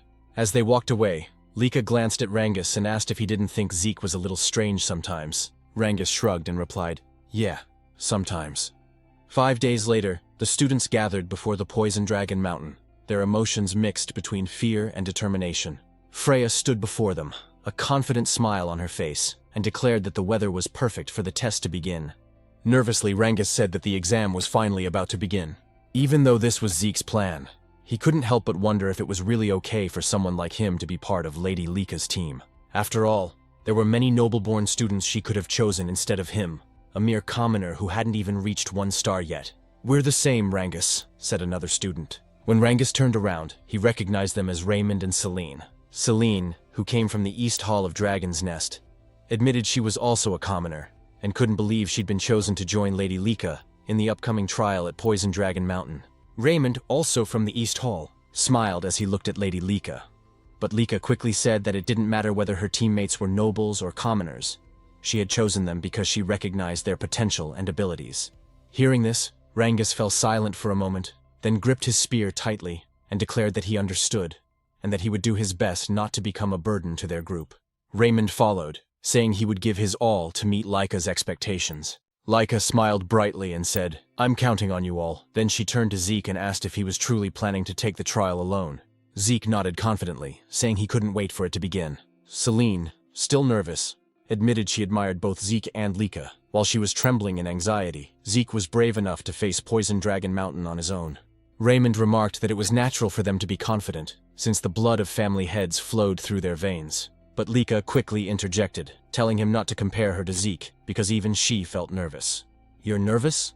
Zeke asked. "Is there even a reason to be nervous? Aside from you, everyone here seems like a group of promising students." However, they all replied that there were plenty of reasons to be nervous about the upcoming trial. Laika then asked Zeke if he truly thought the students she picked were skilled. Zeke immediately confirmed it, and thought to himself that Lika had successfully gathered some of the most promising students in the academy. He realized that her eye for talent was indeed remarkable. He praised their group's offense and defense, saying the trial would surely be easy for them. "You're right," Rangas replied with a drop of sweat running down his cheek. "You've always been too confident, Zeke."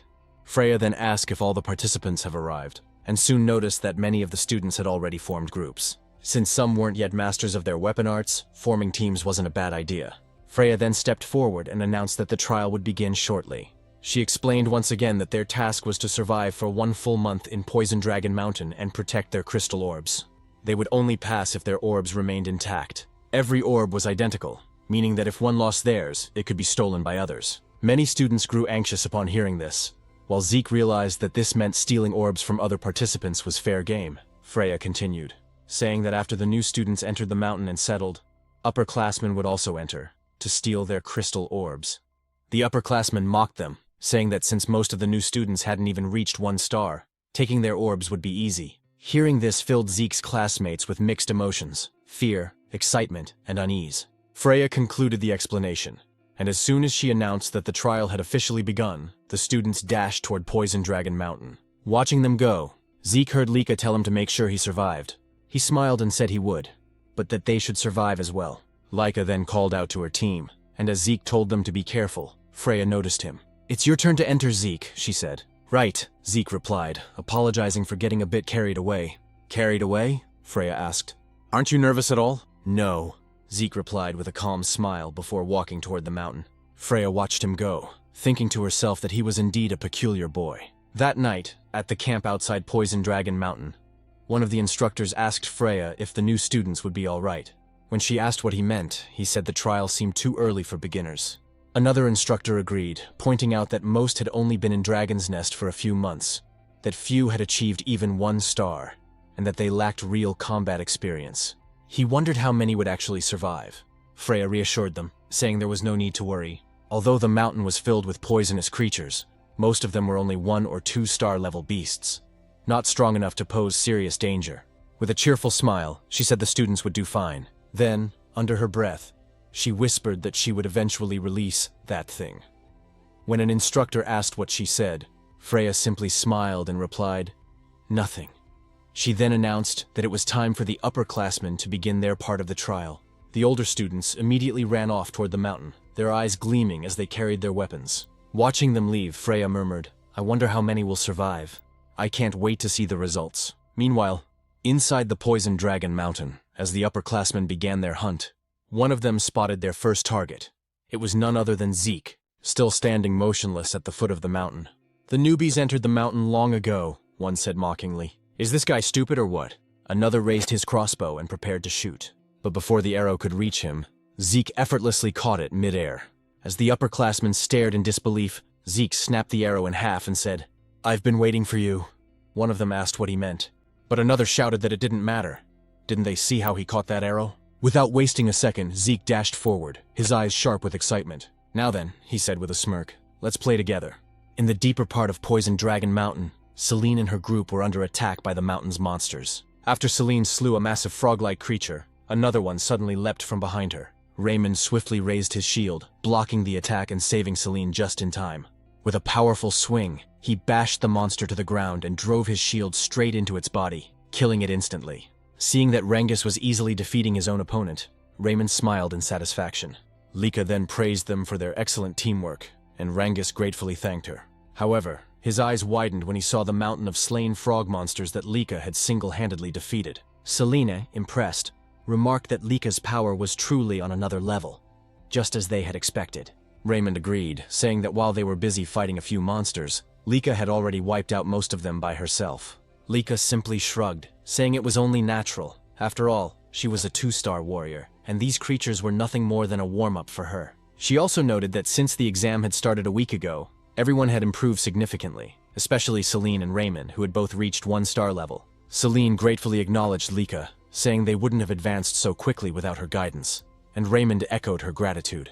Rangus, however, remained silent, quietly thinking how far he'd fallen behind now that both Celine and Raymond had achieved their first stars. Celine noticed his downcast expression, and gently told him that he would surely get stronger in time and reach 1-star level too. Raymond agreed, telling him to be patient and keep working hard. Hearing their encouragement, Rangus smiled again and thanked them both. Lika then spoke, saying that Rangus had managed to defeat 3 giant frog monsters even without a star, which was truly impressive. She added that before the exam began, Rangus had trained personally with Zeke and had already perfected his spear handling, so it was only a matter of time before he became a 1-star. Moved by her faith in him, Rangus nearly teared up. As Lika looked toward the sky, she noted that night was fast approaching and told everyone they needed to head back to base. Celine agreed, warning that Poison Dragon Mountain was far too dangerous after dark. While they were on their way back, Lika suddenly stopped. Rangus immediately asked what was wrong, but Lika didn't answer. Her expression darkened as she stared ahead and demanded to know what a certain student was doing near their base. A moment later, a figure emerged from the tall grass. Rangus and the others were startled, and Celine and Raymond instinctively drew their weapons. The student stepped out with a smirk, holding his weapon loosely as he said he hadn't expected Lika to notice him so soon. Lika immediately recognized him as one of the upperclassmen and asked if he had come to steal their crystal. When he confirmed it, she realized that at last, an upperclassman had decided to attack their group. And this one was a 2-star. The upperclassman grinned, saying that their current exam required them to steal the crystals from first years, though he hadn't expected his first target to be none other than Lady Lika's group. Lika asked if he still planned to stay even after realizing whose base he had invaded. She warned him that a single upperclassman wouldn't stand a chance against her team. But the upperclassman's grin widened as his expression turned menacing. "Who said I was alone?" he replied. From the grass behind him emerged 3 more upperclassmen, all 1-star level. Their leader sneered, saying that even Lady Lika would have trouble fighting them since her teammates were nothing but burdens. Drawing his sword, he shouted for them to surrender and hand over their crystal orbs. He then charged at Lika with a powerful attack, but she evaded effortlessly and ordered Celine and the others to maintain their battle formation while she handled him. Meanwhile, Rangis, still without a star, struggled to defend against the attacks of his opponent. The upperclassman taunted him, saying it would be better to surrender and hand over his crystal. Rangis hesitated, unsure of what to do, until he remembered a conversation he once had with Zeke. Back then, Rangis had asked Zeke if there was any way for someone weaker, like him, to defeat stronger opponents. He admitted he was still starless, and worried that if stronger enemies appeared, he'd only drag his team down. Zeke's reply had shocked him. "Then you should surrender." Zeke explained that if the opponent was far stronger, 3-star or 4-star, then surrendering was the only logical choice, since a starless person could never hope to win. However, he added that if Rangis ever faced an opponent around 1-star level, there was still a chance. When Rangis asked how, Zeke simply said, "It's nothing unusual. You just have to exploit an opening." "An opening?" Rangis had asked, confused.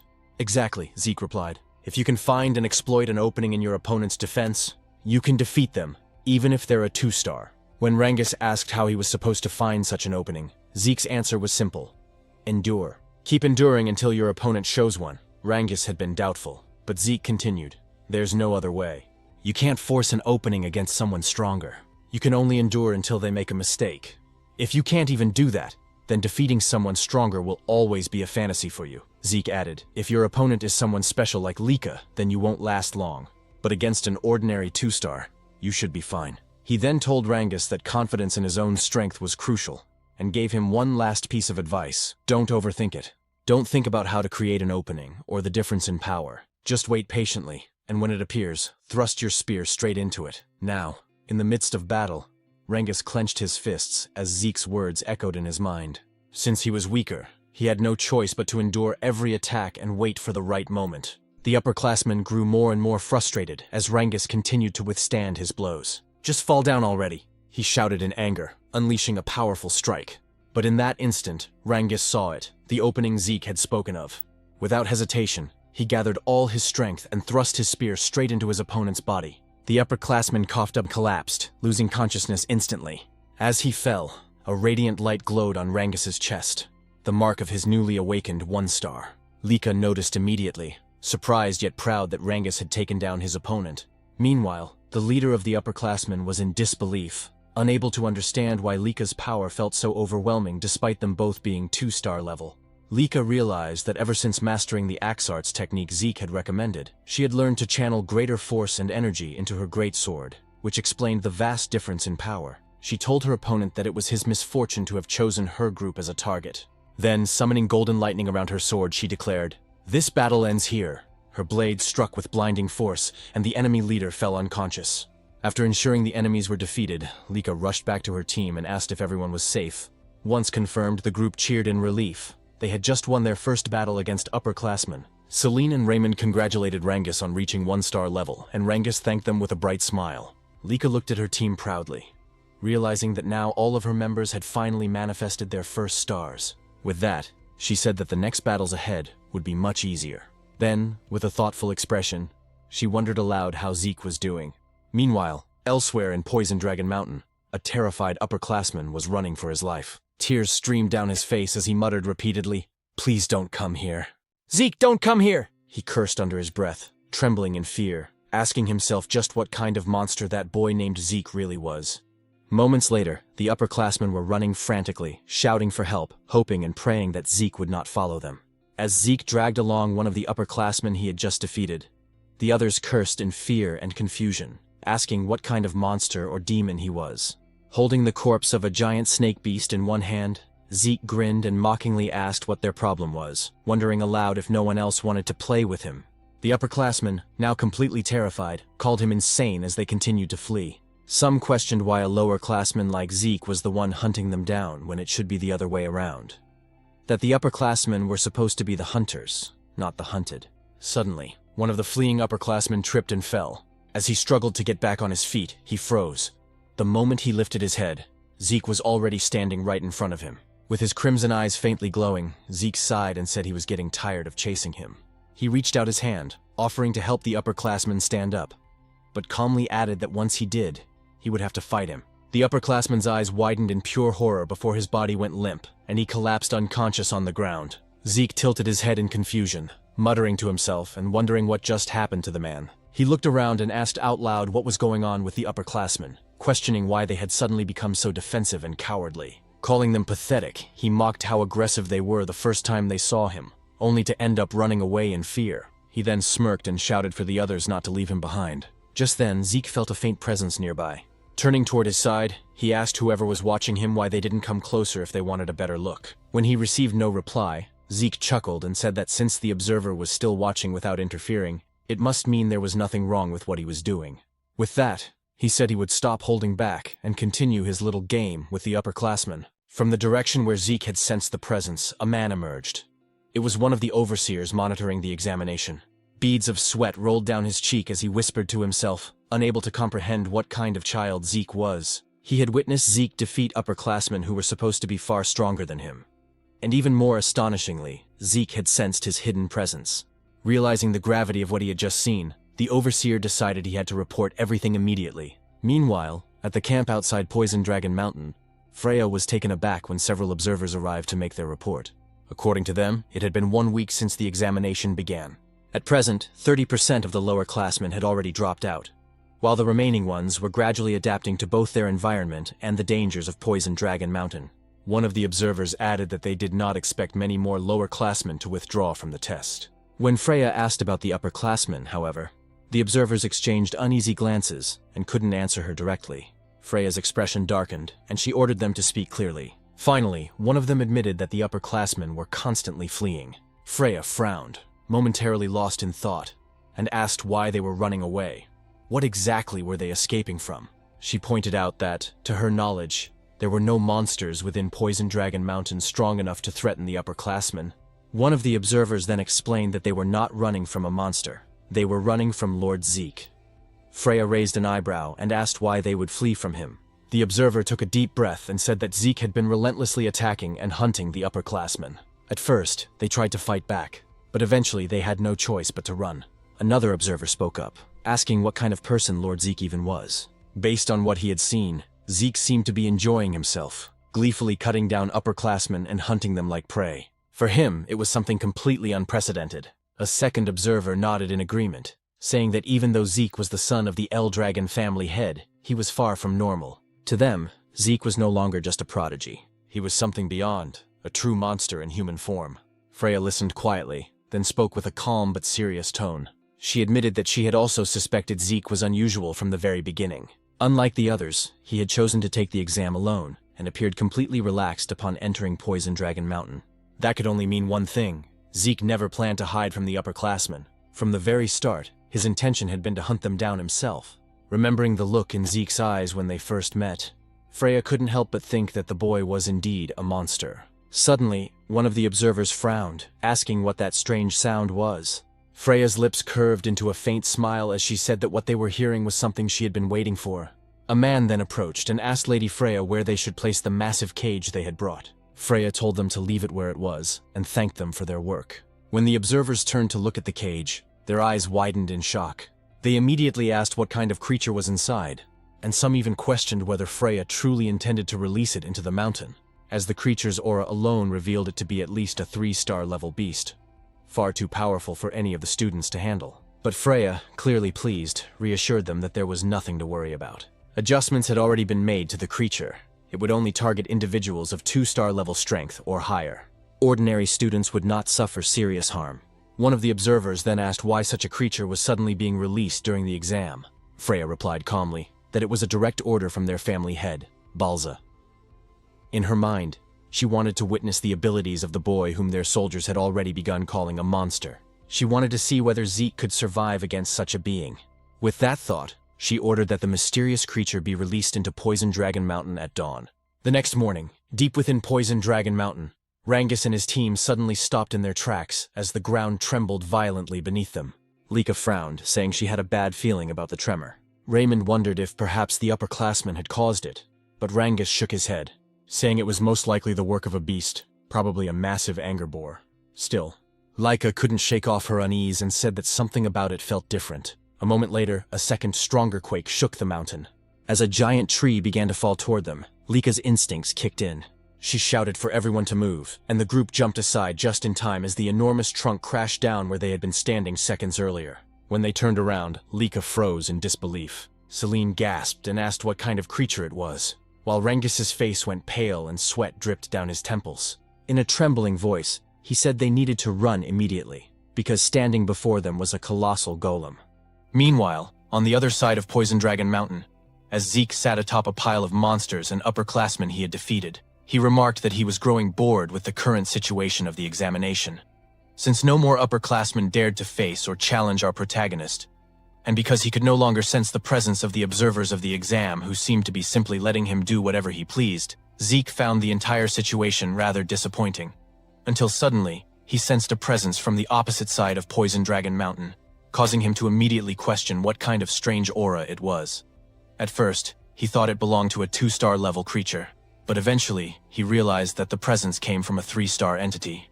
He instantly wondered if 3-star monsters were truly supposed to exist within Poison Dragon Mountain. He also questioned whether the aura he sensed belonged to an unknown being that had lived within Poison Dragon Mountain for 1,000 years. Zeke then thought that all the examinees would surely struggle against a 3-star level creature, and even Lika herself would definitely not be able to handle it. He also said that the instructors should have made sure that no 3-star level creatures existed within Poison Dragon Mountain before the examination began. But after pausing in brief contemplation, he questioned whether Freya and the other instructors had intentionally allowed a 3-star creature to remain on Poison Dragon Mountain as part of the exam. He then admitted that he had no idea what the instructors were thinking. Still, he found it perfect, because it meant he would once again have an opponent to entertain himself with. Zeke also realized that the presence he sensed was far from where he currently was, and he wondered aloud why the creature did not simply appear near his location. But he stated that he couldn't just sit and wait, and because he wished to face a 3-star level monster, Zeke declared that he would go to it, and that the creature should wait for him. Meanwhile, Celine had launched an attack toward the golem, but even with the full force of her strike, it had no effect. She couldn't believe that she failed to inflict even a scratch on the golem's body. Raymond also charged in and struck the golem with his shield using all his strength, yet his attack was just as ineffective as Celine's. This prompted Lika to use her aura and lightning to attack. After noticing that the golem's arm had sustained a scratch, Lika concluded that with aura, she was able to cause damage to the golem's outer shell. In other words, only 2-star levels like her could inflict any harm, and her 1-star companions were incapable of doing so. Rangus immediately called out to Lady Lika to ask what they should do next. Lika instructed them to listen to her orders. She said that after she gained the golem's attention, they would need to seize the opportunity to escape. However, Rangus insisted that they could not do that, nor could they abandon Lady Lika to face the golem alone. Lika told them that they would only become burdens to her in the fight, and she ordered them to observe the golem's arm that she had previously attacked. She added that even with her aura, all she managed was a scratch, and that as 1-star levels, they truly lacked the ability to injure the golem. Raymond admitted that while they indeed could not injure the creature, they could still support Lika in battle, ensuring that every attack she launched would land successfully. When Lika asked what they meant, Rangus stated that he would do everything in his power not to become a burden. Selene agreed, saying that if they worked together to make sure Lady Lika's attacks hit their mark, then they would surely gain a chance to win. Because of the determination and trust her companions showed her, Lika couldn't help but smile, saying she understood what they wanted. She said she would rely on them to provide support so her attacks would land. As Lika gathered her aura and lightning into her sword, Raymond prepared to defend, while Rangus and Celine readied themselves for their offensive support. After Lika finished concentrating all her power into her sword, she instructed them to begin their renewed assault on the golem. Lika quickly advanced to the front to face the golem, but the creature immediately launched an attack toward her.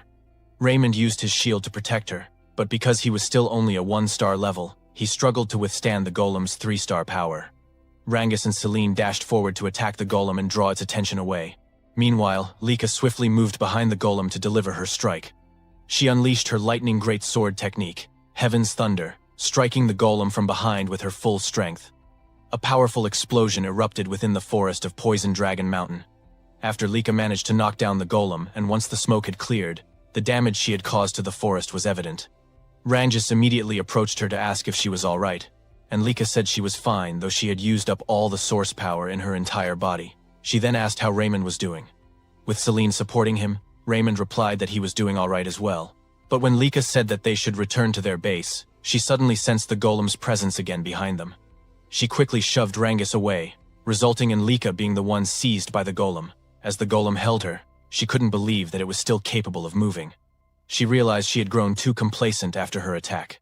Celine also couldn't believe that after being hit by Lika's full power strike, the golem was still alive and able to move. Rangus immediately tried to save Lady Lika by attacking the golem with his spear, but the golem swung Lika rapidly, preventing him from landing a blow. As Rangus grew increasingly concerned for Lika, a tree suddenly came hurtling toward their direction. When the tree struck the golem, it released Lika from its grip. Rangus quickly helped her stand and move away from the creature. Lika, still confused, wondered aloud what had happened and how she managed to escape the golem's hold.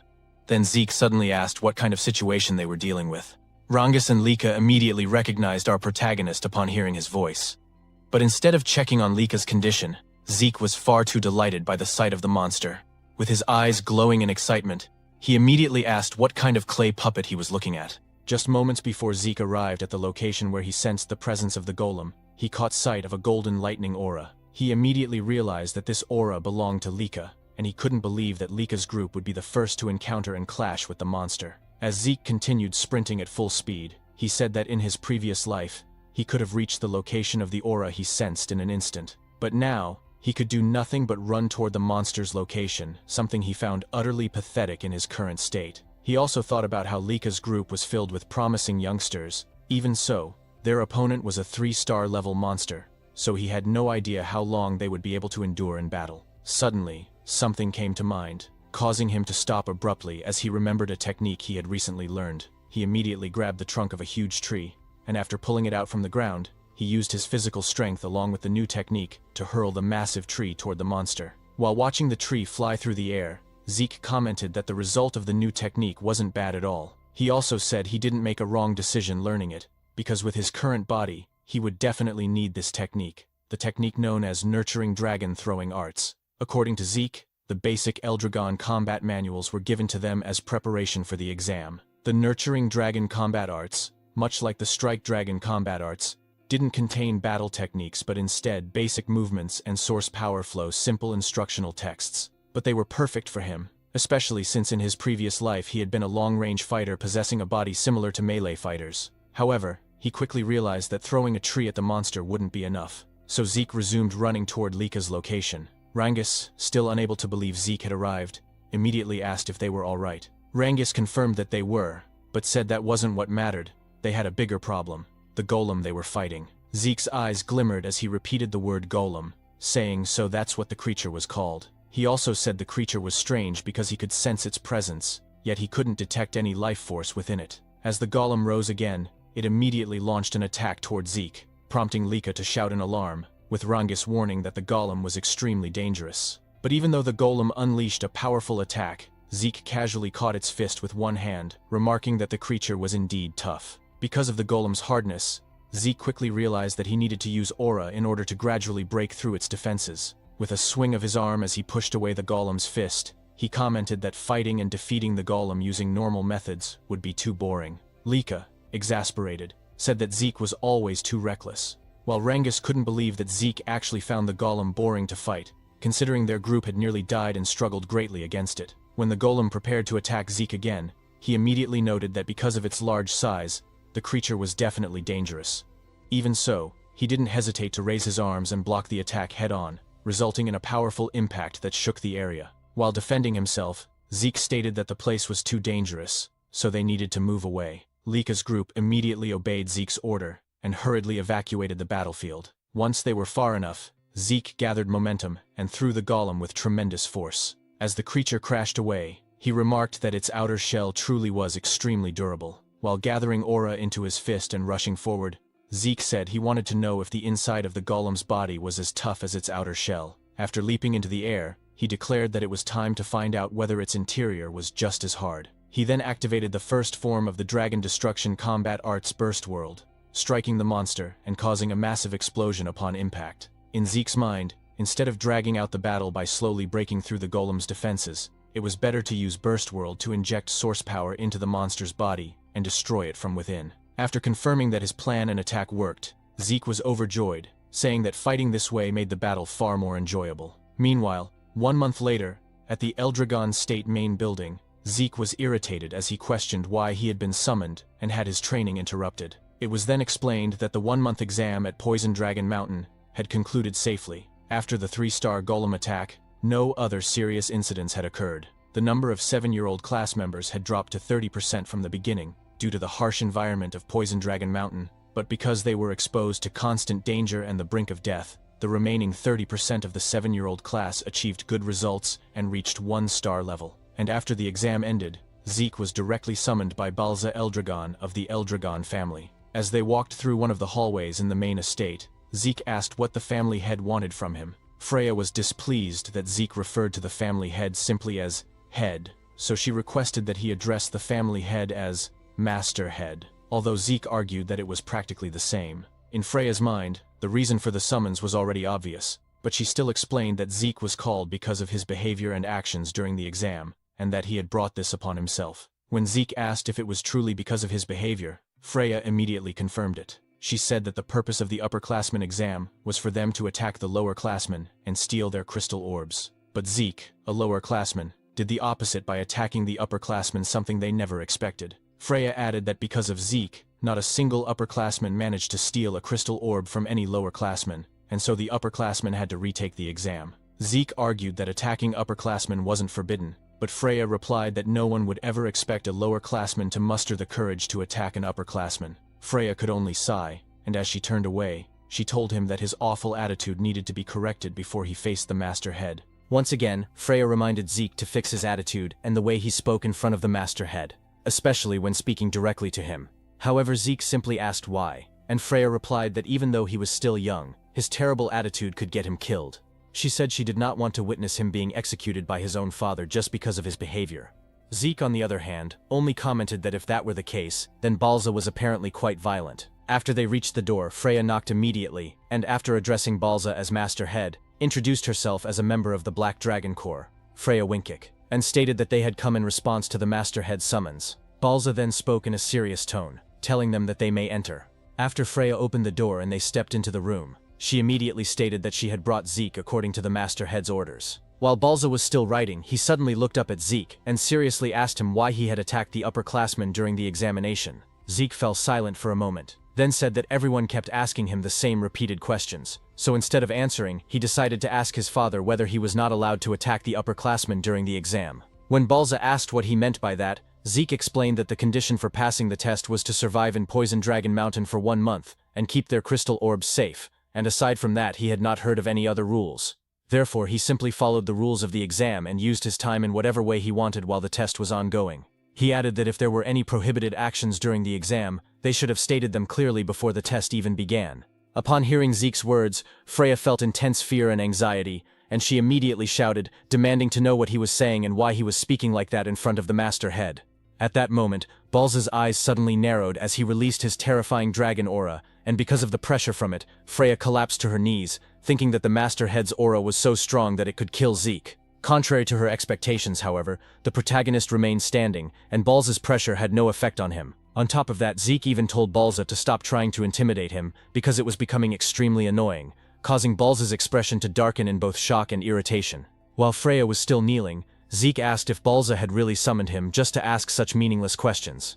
Balza then asked how Zeke had done it, but Zeke did not understand the question and inquired what he was talking about.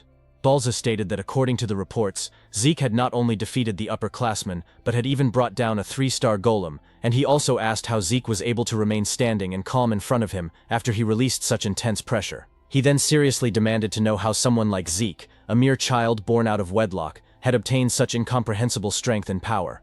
Zeke simply asked if Balza really wanted to know the reason for his strength, and said it was very simple, the only reason being that he was Zeke, which caused Balza to furrow his brows in frustration, while Zeke's gaze sharpened as he stood by his arrogant answer. After a moment of silent staring between them, Balza finally said that Zeke's personality really was as terrible as the reports claimed, yet he would still reward him for defeating the golem. Balza told him that he could choose what he wanted. Either take any single item from the dragon treasury, or gain access to the second floor of the dragon hall, which made Freya silently question what was happening, and why Balza was actually rewarding him. According to Freya, both the dragon hall and the dragon treasury were repositories of rare items collected by the Eldragon family for more than 1,000 years, beginning with the patriarch Gilfas Eldragon. She explained that the Dragon Hall contained various kinds of books, including those now considered forbidden techniques, while the Dragon Treasury held relics from previous family heads of the Eldragon family, including legendary weapons, spirit medicines, artifacts, and other items from different eras. These facilities also contained the secret treasures of the Eldragon family, which was why they were heavily guarded, and only a few people were given the opportunity to enter, as one had to demonstrate extremely excellent results to even gain access to the second floor or higher levels of the Dragon Hall. Freya could not believe that despite all the disrespect Zeke had shown to his father, Master Balza still considered him an outstanding child. Zeke then said that if Balza was going to give him a reward, there was no need to be stingy and make him choose, and asked why he could not just be given access to both the Dragon Hall and the Dragon Treasury.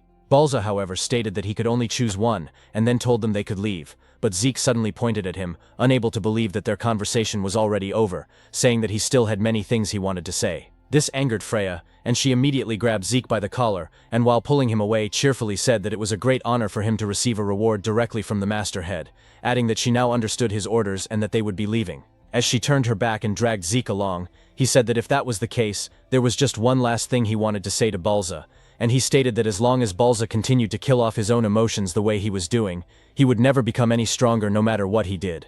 Balza was shocked as he released his aura once more, only to find that his dragon aura had been suppressed by the protagonist's divine dragon. Freya, trembling, told Zeke to be quiet, and after they left Balza's room, the father of the protagonist remained silent, questioning to himself what kind of presence he had felt from Zeke. Meanwhile, as they exited the main hall, Freya shouted, asking what had been going through Zeke's mind and why he had been so rude to the master head, and asked if he had not listened to her warnings before they entered Balza's room. Zeke merely asked what she was talking about, saying that he had done everything he could to hold himself back so that he could behave properly in front of Balza, which made Freya ask if that really counted as him restraining himself, and why he could speak politely to the instructors and even to her, yet be so disrespectful to the headmaster. Zeke simply replied that Balza was his father, so the way he spoke to him was different. Because of Zeke's abilities and personality, Freya could only say that he truly was not an ordinary child, and asked who he really was. Zeke, however, asked if she was seriously questioning who he was, and as he always said, he was Zeke, which left Freya speechless. In her mind, all of them had drunk ancient dragon blood as infants, and they had no ability to defy the Master Head, because Balza possessed the power of the Dragon King, a superior species among all ancient dragons, and even Zeke should not have been able to oppose him. That was why she wondered what kind of child Zeke truly was, someone who could stand calmly in front of the Master Head. When Freya fell silent, Zeke asked if there was a problem, but she replied that there was none, while thinking that she needed to thoroughly investigate Zeke's birth records. She then asked which reward Zeke would choose, once again explaining that he could either enter the Dragon Hall up to the second floor, or enter the Dragon Treasury to take any item he wanted, but he could only choose one. When Zeke asked if he could have both, Freya said no, so he had no choice but to select the Dragon Hall, as it contained knowledge. Zeke then thought that he lacked understanding of the current era, and for now he wanted to learn about the new medicines and tools that had been created over the past 1,000 years, but he could only choose one. At that moment Rangus arrived, unable to believe that they would actually be allowed into the Dragon Hall of the Eldragon family. When Zeke asked if he was happy, Rangus immediately confirmed it and said that the Strike Dragon combat arts and Nurturing Dragon spear arts he had learned were already amazing, and now he would have the chance to learn even better martial arts from the Dragon Hall, adding that he could not believe they would receive such great rewards after passing the exam. Soon after, Laika also arrived, excitedly wondering how much knowledge she would be able to absorb before the time limit ended, and saying that she would need to read with all her effort. When Zeke asked if there was a time limit to their stay in the Dragon Hall, Laika replied that even though they could only enter the first floor, the basic rules were the same as the higher levels. She explained that each of them would be allowed to borrow one book from the Dragon Hall, but they could read as many others as they wanted, as long as their time had not run out, so managing their time inside would be extremely important. Zeke simply responded with an "I see." Laika then mentioned that she had heard Zeke had been given a choice for his reward, and asked why he had chosen the Dragon Hall instead of the Dragon Treasury, saying that based on what she knew about him, she thought he would choose the treasury. Zeke replied that he had thought about it at first as well, but for now knowledge was more important to him. Upon hearing that, Laika said that the second floor of the Dragon Hall contained much rarer books than the first floor, especially when it came to martial arts, and that according to what she had heard, the difference in the quality of books between the floors was enormous. Even so, she said she believed there was no technique better than her lightning greatsword technique. Zeke, however, was simply staring at the Dragon Hall, causing Laika to ask whether he was even listening to her. When they finally arrived at the Dragon Hall, the Guardian announced that their time limit inside would be 5 hours, and reminded them to use their time wisely and to remain silent while inside. Zeke was unsure if 5 hours was considered long or short for them, but Laika said that it was already a generous amount of time compared to others who were only allowed 2 to 3 hours inside the Dragon Hall. She then said that the first thing they had to do was decide which book they wanted to borrow, and after that they should use the rest of their time to read as many other books as possible. Ranjis mentioned that he had heard of talented people who could read multiple books at the same time, but his current goal was simply to find a martial arts book that suited him before their time ran out. After they entered the Dragon Hall, Zeke commented that finding the books that suited them and that they wanted to borrow would probably be difficult, while Ranjis and Celine still could not believe that they were actually inside the Dragon Hall and that this was what it truly looked like. Zeke, on the other hand, said that the number of books in the Dragon Hall was even more impressive than he had expected, and he immediately smiled, excited about whether there was some new knowledge he could discover that might surprise him. At the moments after our protagonist finished choosing and reading some of the books he wanted to read, it was as if he had been struck by lightning from the shock, wondering what kind of new information he was discovering. With a mountain of books stacked in front of him and at his sides, Zeke still couldn't believe what he was reading about rifts, chaos, and magic. Because of the overwhelming amount of new knowledge he was uncovering, his mind struggled to process everything all at once. Eventually, Zeke simply lay down beside the books he had already finished, saying that the events of the past 1,000 years were terrifying, and more than anything, he still couldn't believe what had happened to their world within just 1,000 years, especially the fact that their world was now becoming connected to another world through rifts. According to the information he discovered, 900 years ago was the first time the dimensional wall was torn after a rift appeared. Beyond that rift lay a chaotic world now known as the Chaos Realm. In the Chaos Realm, monsters known as Chaos roamed freely, and there were also humans in that world who possessed powerful source power and continued to fight these Chaos. After the Eldragon family learned about the existence of these people, they cooperated with them to fight against the Chaos. Through the bond formed in war and their continuous battles against the Chaos, 4 powerful female warriors from the other world eventually married into the Eldragon family. They were Typona, Fafnield, Levias, and Bahamut, founders of the 4 great Eldragon branch families that still exist to this day. Zeke's thoughts then drifted back to the anger boar he killed in the forest, the one covered in a strange black mist, as well as the lightning aura he recently saw from Lika. He admitted to himself that he truly knew nothing about any of those things, because both the strange black mist from the anger boar and Lika's lightning aura originated from the other world. But what truly caught his interest was magic, for to Zeke, it felt like an advanced form of technology brought by the people from the other world into their own. His eyes shone with excitement as he wondered where the books on magic might be, questioning why he couldn't find a single book that could teach him magic. Normally, such books would be placed near the history section, but then Zeke was startled when he suddenly heard a voice telling him to be quiet while inside the Dragon Hall. When he turned around, he noticed a golden aura in the darker area of the hall and immediately wondered how it was possible for him to hear a voice, even though he sensed no presence. He also questioned whether it was truly just a voice, or if this was what they called magic, a technique capable of transmitting sound alone. As he looked up at the ceiling of the Dragon Hall, Zeke confirmed he still couldn't sense any presence aside from the source power he saw earlier. Then suddenly, the books in front of him moved. When the books floated into the air, Zeke was completely shocked and cried out in surprise, asking what was happening. But his eyes gleamed again when he realized something: the use of source power threads to manipulate objects and books. Excited, Zeke exclaimed how interesting that technique was.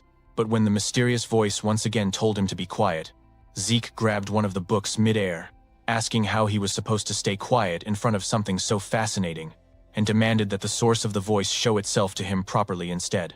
However, the cloaked figure sitting on the upper floor of the Dragon Hall remained silent. After using their source power threads again, Zeke immediately froze when he realized his entire body was now bound. In the next instant, the mysterious cloaked figure threw him down to the first floor, saying that his time inside the Dragon Hall was over. After tossing him out of the hall's doors, Zeke tumbled across the ground and stabilized himself before landing properly, saying he had discovered yet another thing he didn't understand. As he stood up, he wasn't sure whether he was angry or simply excited by this new discovery, demanding that the cloaked figure show him clearly how the source power thread was used. But before he could continue, Rangus arrived, full of confusion, immediately asking Zeke what happened. Lika followed, asking what he had done inside the Dragon Hall for him to be forcibly thrown out. Zeke simply said he got a little too excited, then asked how things went for them if they found the books and techniques they wanted. Rangus confirmed this and said he borrowed a martial arts book called Cloud Water Spear Arts, adding that he thought he had learned a few simple techniques while inside. Celine said she also learned some techniques, and in addition, borrowed a martial arts book called Windflower Sword Arts. Reynald said he learned about the Eldragon style Guardian Sword Arts inside, and the book he borrowed was also Eldragon style, specifically about Guardian Shield Arts. Zeke greeted them awkwardly, thinking to himself that all the techniques they borrowed were ones he created in his past life as mere pastimes. When Zeke asked which book Lika chose, she happily said she picked the Heavy Wave Great Sword Arts, created by the first patriarch of the Eldragon family, Gilphus Eldragon. In the present time, it was known as the Heavy Wave Great Sword Arts revised and improved version by their 15th family head. She added that she also possessed their family's hereditary martial arts, so she could use the book for research. Zeke fell silent, thinking about how another one of his techniques had been revised by the 15th family head, just like his Dragon's Breath and Strike Dragon combat arts. He also remembered seeing many books in the Dragon Hall related to his other techniques from the past, but most of them now had improved versions placed alongside the originals. He wondered if the 15th family head was behind all those improved versions, finding the man more and more intriguing. When Zeke glanced back at the Dragon Hall, he thought that he originally assumed things would become boring after entering it, but now he could no longer wait for the next chance to go back inside. 5 years later, as Lika walked down a hallway, she suddenly stopped and wondered where Zeke and Rangus were. Just then, their classmates arrived and greeted Lady Lika, informing her that Lord Zeke and the others were currently at the training ground practicing. Again? Lika Typhona muttered before thanking her classmates. She was now 12 years old. When she arrived at the training ground, she immediately saw Rangus, Reynald, and Celine preparing to attack our protagonist Zeke, who was now also 12 years old. Meanwhile, in Balza's office, he received a report about the appearance of a special rift. When he asked the person on the other end whether the report was truly reliable, it was immediately confirmed. The man reporting was Ein, captain of the Black Dragon Corps, who stated that according to their investigation, there was roughly an 80% chance that water magic existed inside this newly appeared special rift. Balza responded that the location where the rift had appeared was an extremely troublesome spot, and he questioned why, out of all the places within their territory, the special rift had manifested there. Still, they could not afford to ignore it, as there was a high probability that magic water existed inside the rift. According to Balza, anyone who drinks magic water becomes a mage, because those who consume it gain a special constitution that allows them to convert source power into a different force known as mana. He further explained that the emergence of mana-based magic introduced entirely new techniques to the world, and at the same time sparked fierce territorial struggles over the sources of magic water, known as magic springs. In this age of magic, the number of mages directly determines a house's military strength. However, within Eldragon territory, not a single magic spring existed.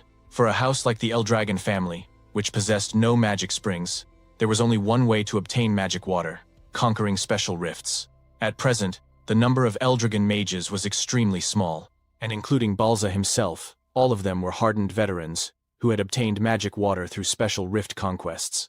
Even so, in terms of sheer numbers, they were being overwhelmed by other houses that owned magic springs.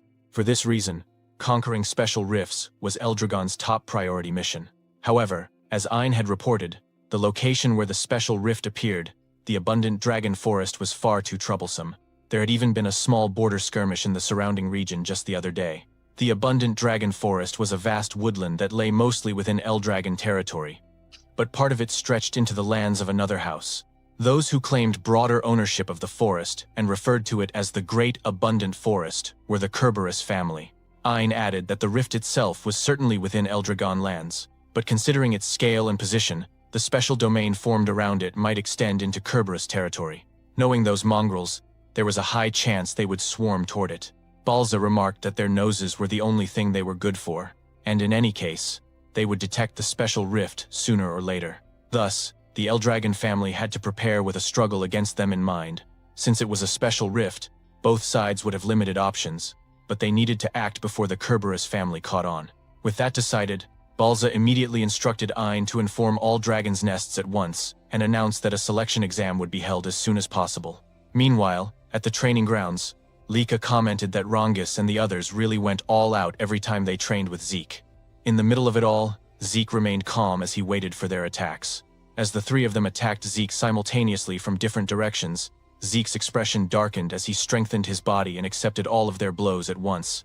With the sharp tip of Rangis's spear pressed and embedded into the hero's cheek, Zeke remarked that their coordination was good, but that Rangis was putting too much force into his spear, which ruined the true strength of spear arts. At the time, Rangis was 11 years old. As for Celine, who was 12, Zeke advised her that she focused too much on speed and the number of strikes, leaving no weight behind her attacks, and that she needed to find a proper balance. Raymond, who was also 12, was told by Zeke that his movements and use of the shield were good and correct. Even so, Zeke stated that all of them were still far too passive, and he told them to get more accustomed to attacking. Once again, he instructed them to come at him. As Rangis charged forward again, Lika remarked that watching their training was still completely insane. When Zeke asked what exactly she found so crazy about it, Lika replied that letting himself get hit bare-bodied without using source power was total madness. Zeke simply asked what she was talking about, and said that this was proper training for him. Shouting toward Lika, while flexing his muscles beneath his shirt, he told her that she should witness the fruits of his training. Zeke added that because of this training, his body had become sturdy even without source power. Lika complained that Zeke should at least have them stop attacking while they were talking, but at that very moment, Rangis delivered a powerful spear strike from behind Zeke. Rangis declared that Lika should look closely at his attack to see just how insane Zeke's body truly was. This caused Lika to shut her eyes and clutch her head, muttering that all of them were truly abnormal. Not only did Zeke refuse to use any bodily defense, but Rangis and the others continued attacking him with full force. Raymond suddenly asked how Zeke could possess such incredible defense without using source power, while Celine said that it was far too mysterious to be explained by the human body. Lika told them not to lump Zeke in with humans, because Zeke was not one of them. She then asked if they knew what the seniors used to call Zeke, and revealed that he was known as the Eastern Hall's demon child. This prompted Zeke to ask whether that title was meant as an insult, before questioning what Lika's purpose was in coming to see them and whether she wanted to join their training. Lika replied that training was fine, but there was something she wanted to tell Zeke first. When Zeke asked what it was, Lika said it looked like they would soon be seeing children from the other dragons' nests, and much sooner than expected. Rangis was visibly shocked by this, while Raymond commented that he had figured it would happen someday, though he hadn't expected it to be so early, and that it was finally time to meet them. When Selene asked if this was for the next test, Lika replied that even she didn't know the details. Zeke then asked where Lika picked up such rumors, to which she answered that she simply observed the instructors, their conversations and their movements. Zeke said that he had never paid attention to such things, meaning gossip and rumors from instructors the way Lika always did. Lika responded that regardless, they needed to be careful, because the West Hall had that guy. By that guy, she meant one of the next head candidates besides herself and Zeke. Zeke merely said that now it sounded fun. A few days later, the students of the East Dragon's Nest were gathered in the arena, including several students who were being introduced for the first time. Zeke noted that everyone had been assembled in the arena without any distinction by grade, and Lika agreed, adding that, just as she had said before, they would meet students from other dragons' nests. After a short while, the students suddenly fell silent as Freya arrived and immediately ordered them to quiet down. Once the students were lined up before her, Freya announced that 3 days from now, they would be fighting the children of the other dragons' nests. Again, Freya announced that 3 days from now, they would be fighting the children of the other dragon nests, also known as the Dragon Halls. This immediately caused murmurs to spread among the students, as many of them could not believe that they would be facing students from other Dragon Halls this time. According to them, battles between students of different Dragon Halls usually only happened during graduation exams, so they could not help but wonder why such a fight was suddenly being held now. Freya explained that there were various reasons behind it, but she could not discuss the details yet. She then added one more thing she wanted to mention. Those who won these matches would be given a special mission. Upon hearing this, Zeke's eyes immediately lit up with excitement. He began to wonder if the special mission Freya mentioned would be worth fighting for, and in his mind, the situation was becoming more and more interesting. Freya then told the students that the matches would be elimination style, with 7 participants selected from each of the East, West, South, and North halls.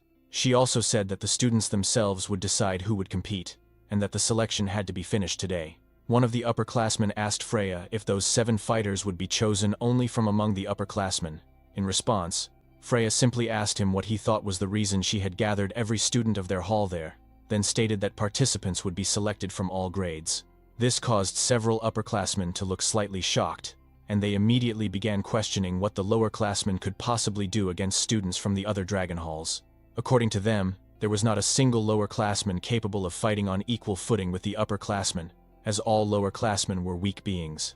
However, before leaving, Freya bluntly stated that she did not care either way, and that they should decide everything among themselves today. As soon as Freya left, one of the upperclassmen named Rick suddenly shouted, telling all the lowerclassmen to listen to him. He declared that the 7 fighters would be chosen from among the upperclassmen, and asked if any lowerclassmen had a problem with what he said. Lika immediately shouted back, saying that she did have a problem with Rick's decision. She stated that it was obvious they should also select from the lowerclassmen, because they had just as much right to participate in the battle. Rick looked at Lika with a mocking smile, and said that she seemed to be under some misunderstanding. What they were discussing, according to him, was everyone's ability. He added that no matter how noble Lika's bloodline was, in a contest of skill, it meant nothing. In response, Lika slowly walked toward Rick as her aura burst forth. As she revealed her 3 stars, she asked him if ability was truly what they were talking about when choosing who would fight the other dragon halls of the Dragon Nest. The upperclassmen were shocked, unable to believe that Lika was already at the 3-star level. Some of them had heard rumors that she was only at 2 stars, so they began questioning how this had happened. Lika merely said that she agreed with Rick's statement that strength and ability should be the basis for choosing who would fight the other dragon halls. She then loudly asked Rick if there were 7 upperclassmen stronger than her, and if not, then they should also select from the lowerclassmen. Enraged and irritated, Rick was unable to answer immediately, and eventually said that the only reason Lady Lika was stronger than the other upperclassmen was because her bloodline was special. Nevertheless, Rick insisted that aside from Lika, there was not a single lowerclassman capable of standing against the upperclassmen, calling them nothing but trash. At that moment, Zeke suddenly told him that he was too noisy. Rick, now furious at the protagonist, asked if Zeke could repeat what he had just said. As requested, Zeke mockingly repeated that Rick was too loud and annoying, causing Rick's anger to flare even further. Zeke then calmly asked Rick if he truly believed that all lowerclassmen were weak beings and nothing but trash in the eyes of the upperclassmen. Rick fell silent in shock as Zeke's expression changed and his aura surged forward. Zeke asked if the upperclassmen would agree to everyone fighting each other until only 7 students remained. This made Lika immediately grab her head, saying that Zeke's suggestion was a huge problem. She also commented that his idea was far too violent. Lika then explained what she was trying to say instead. How about holding preliminaries for those who wanted to participate, allowing anyone who wished to compete in 3 days to join, regardless of grade? She asked the upperclassmen what they thought of her suggestion, adding that if they were confident in their abilities, there should be no problem. Rick agreed to Lika's proposal, even though he thought it would only be a waste of time, as they needed to focus on their training. As the upperclassmen turned away, Rick glanced back at Lika and Zeke. Lika then asked Zeke if he would join the preliminaries, and Zeke immediately confirmed it. He also said that Rangus, Selene, and Raymond should join as well. The 3 were slightly shocked, and Rangus quickly asked if Zeke was serious about making them join the preliminaries and fight the upperclassmen. Zeke confirmed it without hesitation. He said that they had been training with him all this time, and if they could not show the results now, then when would they ever be able to show them? Celine commented that the pressure of fighting upperclassmen was insane, while Raymond simply said that since Zeke had already decided, all they could do was give their best against the upperclassmen in the preliminaries. Lika then said that it seemed she would once again be fighting alongside her teammates, and she immediately asked the other lowerclassmen if any of them also wanted to join the preliminaries.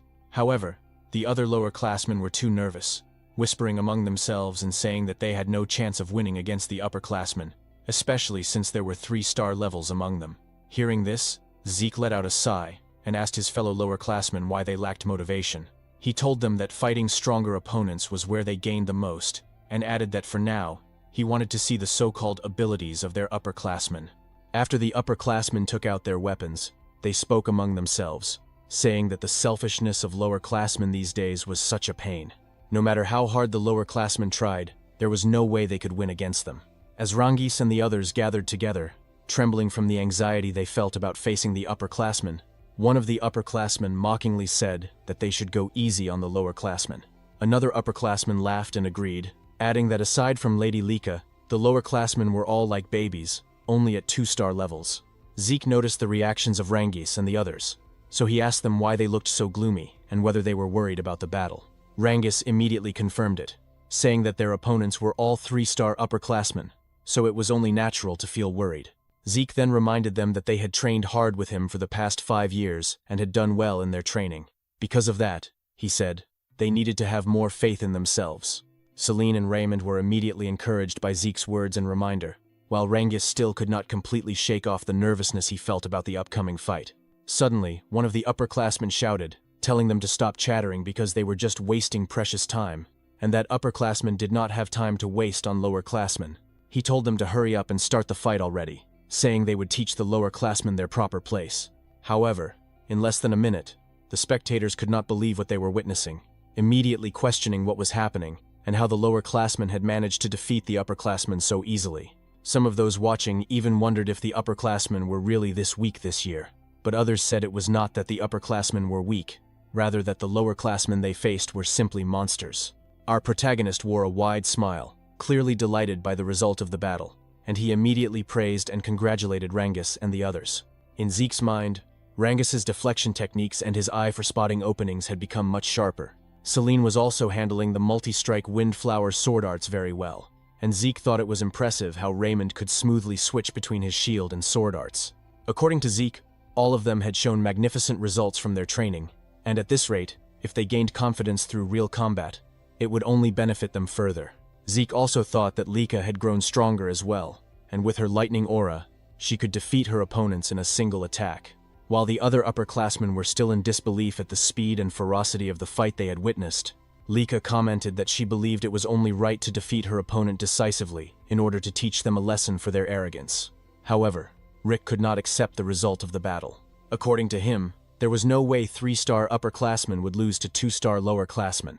At that moment, Zeke walked toward him and said that Rick was naive, because even after seeing the results with his own eyes, he was still spouting such nonsense. As Zeke approached Rick, he said that age and the number of stars were merely indicators, because in actual combat, the strong were simply the victors. Zeke added that if the upperclassmen were weak, then they would lose, and that was all there was to it. Rick suddenly pointed his finger at Zeke, shouting and calling him stupid. He insisted that the number of stars was equivalent to power, and asked if Zeke did not even know something so basic. Zeke calmly replied that whether Rick had stars or not, if his heart was destroyed, he would die all the same. Rick fell silent for a moment when Zeke told him not to lose sight of the essence of strength, because in combat, strength was simply whether one could win or not, and nothing more. Rick then shouted again, telling Zeke to shut up and demanding to know who Zeke thought he was. Rick said he was an upperclassman, so a brat like Zeke should not try to twist logic because it would not work on him. He added that he had been going easy on the lowerclassmen because they were just kids, but because of Zeke's words, it was now too late for Zeke to cry later, as he would not hold back anymore. Zeke simply replied that he was already tired of their war of words.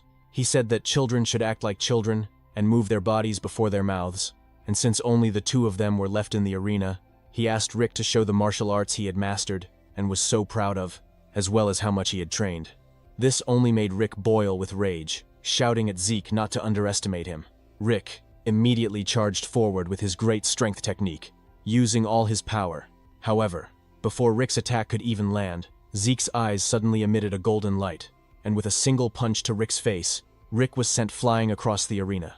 After that, Zeke even laughed, saying that Rick had indeed trained well. Because of Zeke's remark, the entire audience fell silent, as did Rick, who remained kneeling on the ground. Other students quickly agreed with Lika's comment that Zeke was truly ridiculous for saying Rick had trained well, because before Rick could even show the results of his training at the Dragon's Nest, he had already been defeated by Zeke. Meanwhile, at the West Hall training grounds, students could be seen groaning in pain, clutching various parts of their bodies from the injuries they sustained after the battle. After letting out a deep sigh, one man said that every single one of them was useless. This man was one of the candidates for the next family head, Vanille Fafnilde El Dragon. Soon after, other students arrived, and one of them addressed him as Lord Vanille, reporting that the selection here was already complete.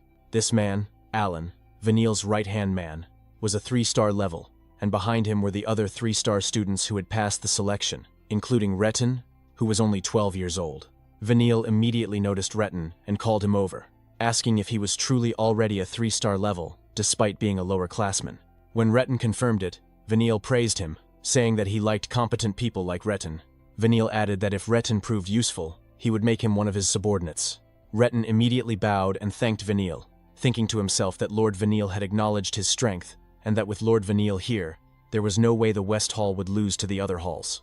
Retin also believed that if they achieved great results in the special mission, Lord Vanille would become the next head of the Eldragon family, and when that happened, he would become a direct subordinate of the family head. Alan then stepped closer to Vanille and said there was something he needed to inform him about. When Vanille asked what it was, Alan whispered that apparently, Lady Lika would be participating in the East Hall's selection team. This made Vanille scratch his head in irritation, and with annoyance clearly visible on his face, he said that Lika was an endlessly annoying pest to him. He then stood up and said that it did not matter, because no matter how excellent Lika was, they would be the ones to win. Vanille declared once more that they would win and complete the special mission, and prove to his older brothers that the seat of the next family head truly belonged to him. On the day of the selection, all of the participants gathered, along with the students of Dragon's Nest from the various dragon halls. Because of the sheer number of students who came to watch, Rengis couldn't help but feel nervous as he muttered that there were so many people in the arena. Lika then explained that most of the students from the different halls had gathered to witness the selection, and she also added that since some kids had dropped out during the exams, she could say that the number of students had already been greatly reduced, asking Rengis if he agreed. Instead of answering her question, Rengis thought to himself that Lika was right, and that those who had dropped out of Dragon's Nest weren't here because they were called pseudo-dragons, just like his dad. Lika immediately noticed the sadness on Rengis's face, so she quickly changed the topic, patting him on the back, as she said that what mattered was that they had been chosen as representatives of the East Hall, and that they should be proud of themselves. Rengis immediately agreed and said that he would do everything he could in the upcoming selection. Soon after, they noticed their protagonist standing quietly among the participants of the selection. When they approached Zeke, Rengis immediately asked if something was wrong, while Lika also remarked that Zeke seemed unusually quiet today. Zeke replied that there was no problem, and that he was simply gauging the fighting strength of the students around him. Suddenly Rengis collapsed in shock when they heard a loud voice saying, as expected of Lord Zeke, to think that he can also do such a thing. When Zeke turned toward the source of the voice, he saw 2 students running toward them. At the same time, Zeke casually remarked that things had certainly changed. The 2 upperclassmen, who were also members of the selection and were currently running toward him, immediately agreed with what Zeke said. Rick added that after their battle, they had reconsidered their way of thinking, and even though he was part of Eldragon, he genuinely respected the strong. Zeke simply replied that it wasn't a bad thing, so it was fine. Meanwhile, Rengis burst into tears as he clung to Zeke's legs, saying that he was truly shocked by Rick's sudden shout. As they helped Rengis stand up, Zeke thought to himself that every participant in the selection from the different dragon halls was at the 3-star level except for those from the East Hall. As he expected, there were no 4-star students among the participants, but there were several who already had 1 foot in that realm. That was why Zeke was excited to see what kind of techniques he would witness this time. While they continued talking, a girl suddenly hugged Lika from behind, and Lika immediately recognized her as Sandy. Because of Lika and Sandy's loud voices, Zeke also turned his attention toward them. While still hugging Lika, Sandy said that it had been a long time since they last saw each other and asked how Lika had been. She also asked if anyone was bullying Lika, but Lika simply replied that she was fine. When Celine asked who the person hugging Lika was, Lika immediately introduced her as Sandy, her cousin Sandy Typhona, the daughter of the Typhona family head. This shocked Rengis and the others, as Sandy was also a member of one of the 4 great families. With a serious tone, Sandy asked Lika who these kids were, and Lika answered that they were her companions and also her friends. Sandy then asked if Lika was sure they were her friends, saying that while it was good to get along with other kids, they lacked the ability to be Lika's companions, since Lika was one of the candidates to become the next family head of the Eldragon family. Zeke immediately intervened, saying that it would only become clear when they fought. When Sandy asked who he was, Lika quickly said that he was Zeke, and also one of the candidates like her. Sandy then asked if he really was a candidate, and whether he was the rumored illegitimate child of the current family head. She bluntly stated that she never thought a mere bastard like Zeke would still be alive. Despite Sandy's harsh words, Zeke remained smiling, while Lika was clearly shocked and immediately asked Sandy why she was acting like that in front of her friends and Zeke. Sandy was surprised by Lika's reaction and said that even if Zeke was an illegitimate child, he was still Lika's rival. She added that Lika wouldn't be able to defeat the other family head candidates with such an attitude. Sandy also remarked that Zeke's group was of poor quality, as none of them were even 3-star level, and asked if the East Hall's students were really that weak now. Zeke suddenly cut in, pouting slightly as he warned Sandy that if she kept looking down on them the way she was now, she would end up having the rug pulled out from under her. Sandy's expression immediately darkened, her eyes narrowing as she asked Zeke to repeat what he had just said, questioning whether a mere illegitimate child with no backing other than the family head's blood was actually daring to lecture her. Zeke calmly replied that what he said wasn't advice, but a warning. This caused Sandy to flare up in anger, but another student quickly stepped in and said that Sandy shouldn't cause trouble for the other teams. The student introduced himself as Aegis Van Blade, a representative of the North Hall. As Rangis tried to recall who Aegis was, Sandy told him not to interfere, saying that they were in the middle of an important conversation. Aegis, however, smiled and said he couldn't let it slide, since the selection battle was about to begin. As the students continued chatting while waiting for the selection to start, a man suddenly arrived and drew everyone's attention. Rangis, Lika, and Sandy all fell silent, while Zeke smiled brightly, excited for the battle to come. The man who announced that the selection battle would now begin was none other than the captain of the Gold Dragon Corps, Teach Mentric, also known as the Educator.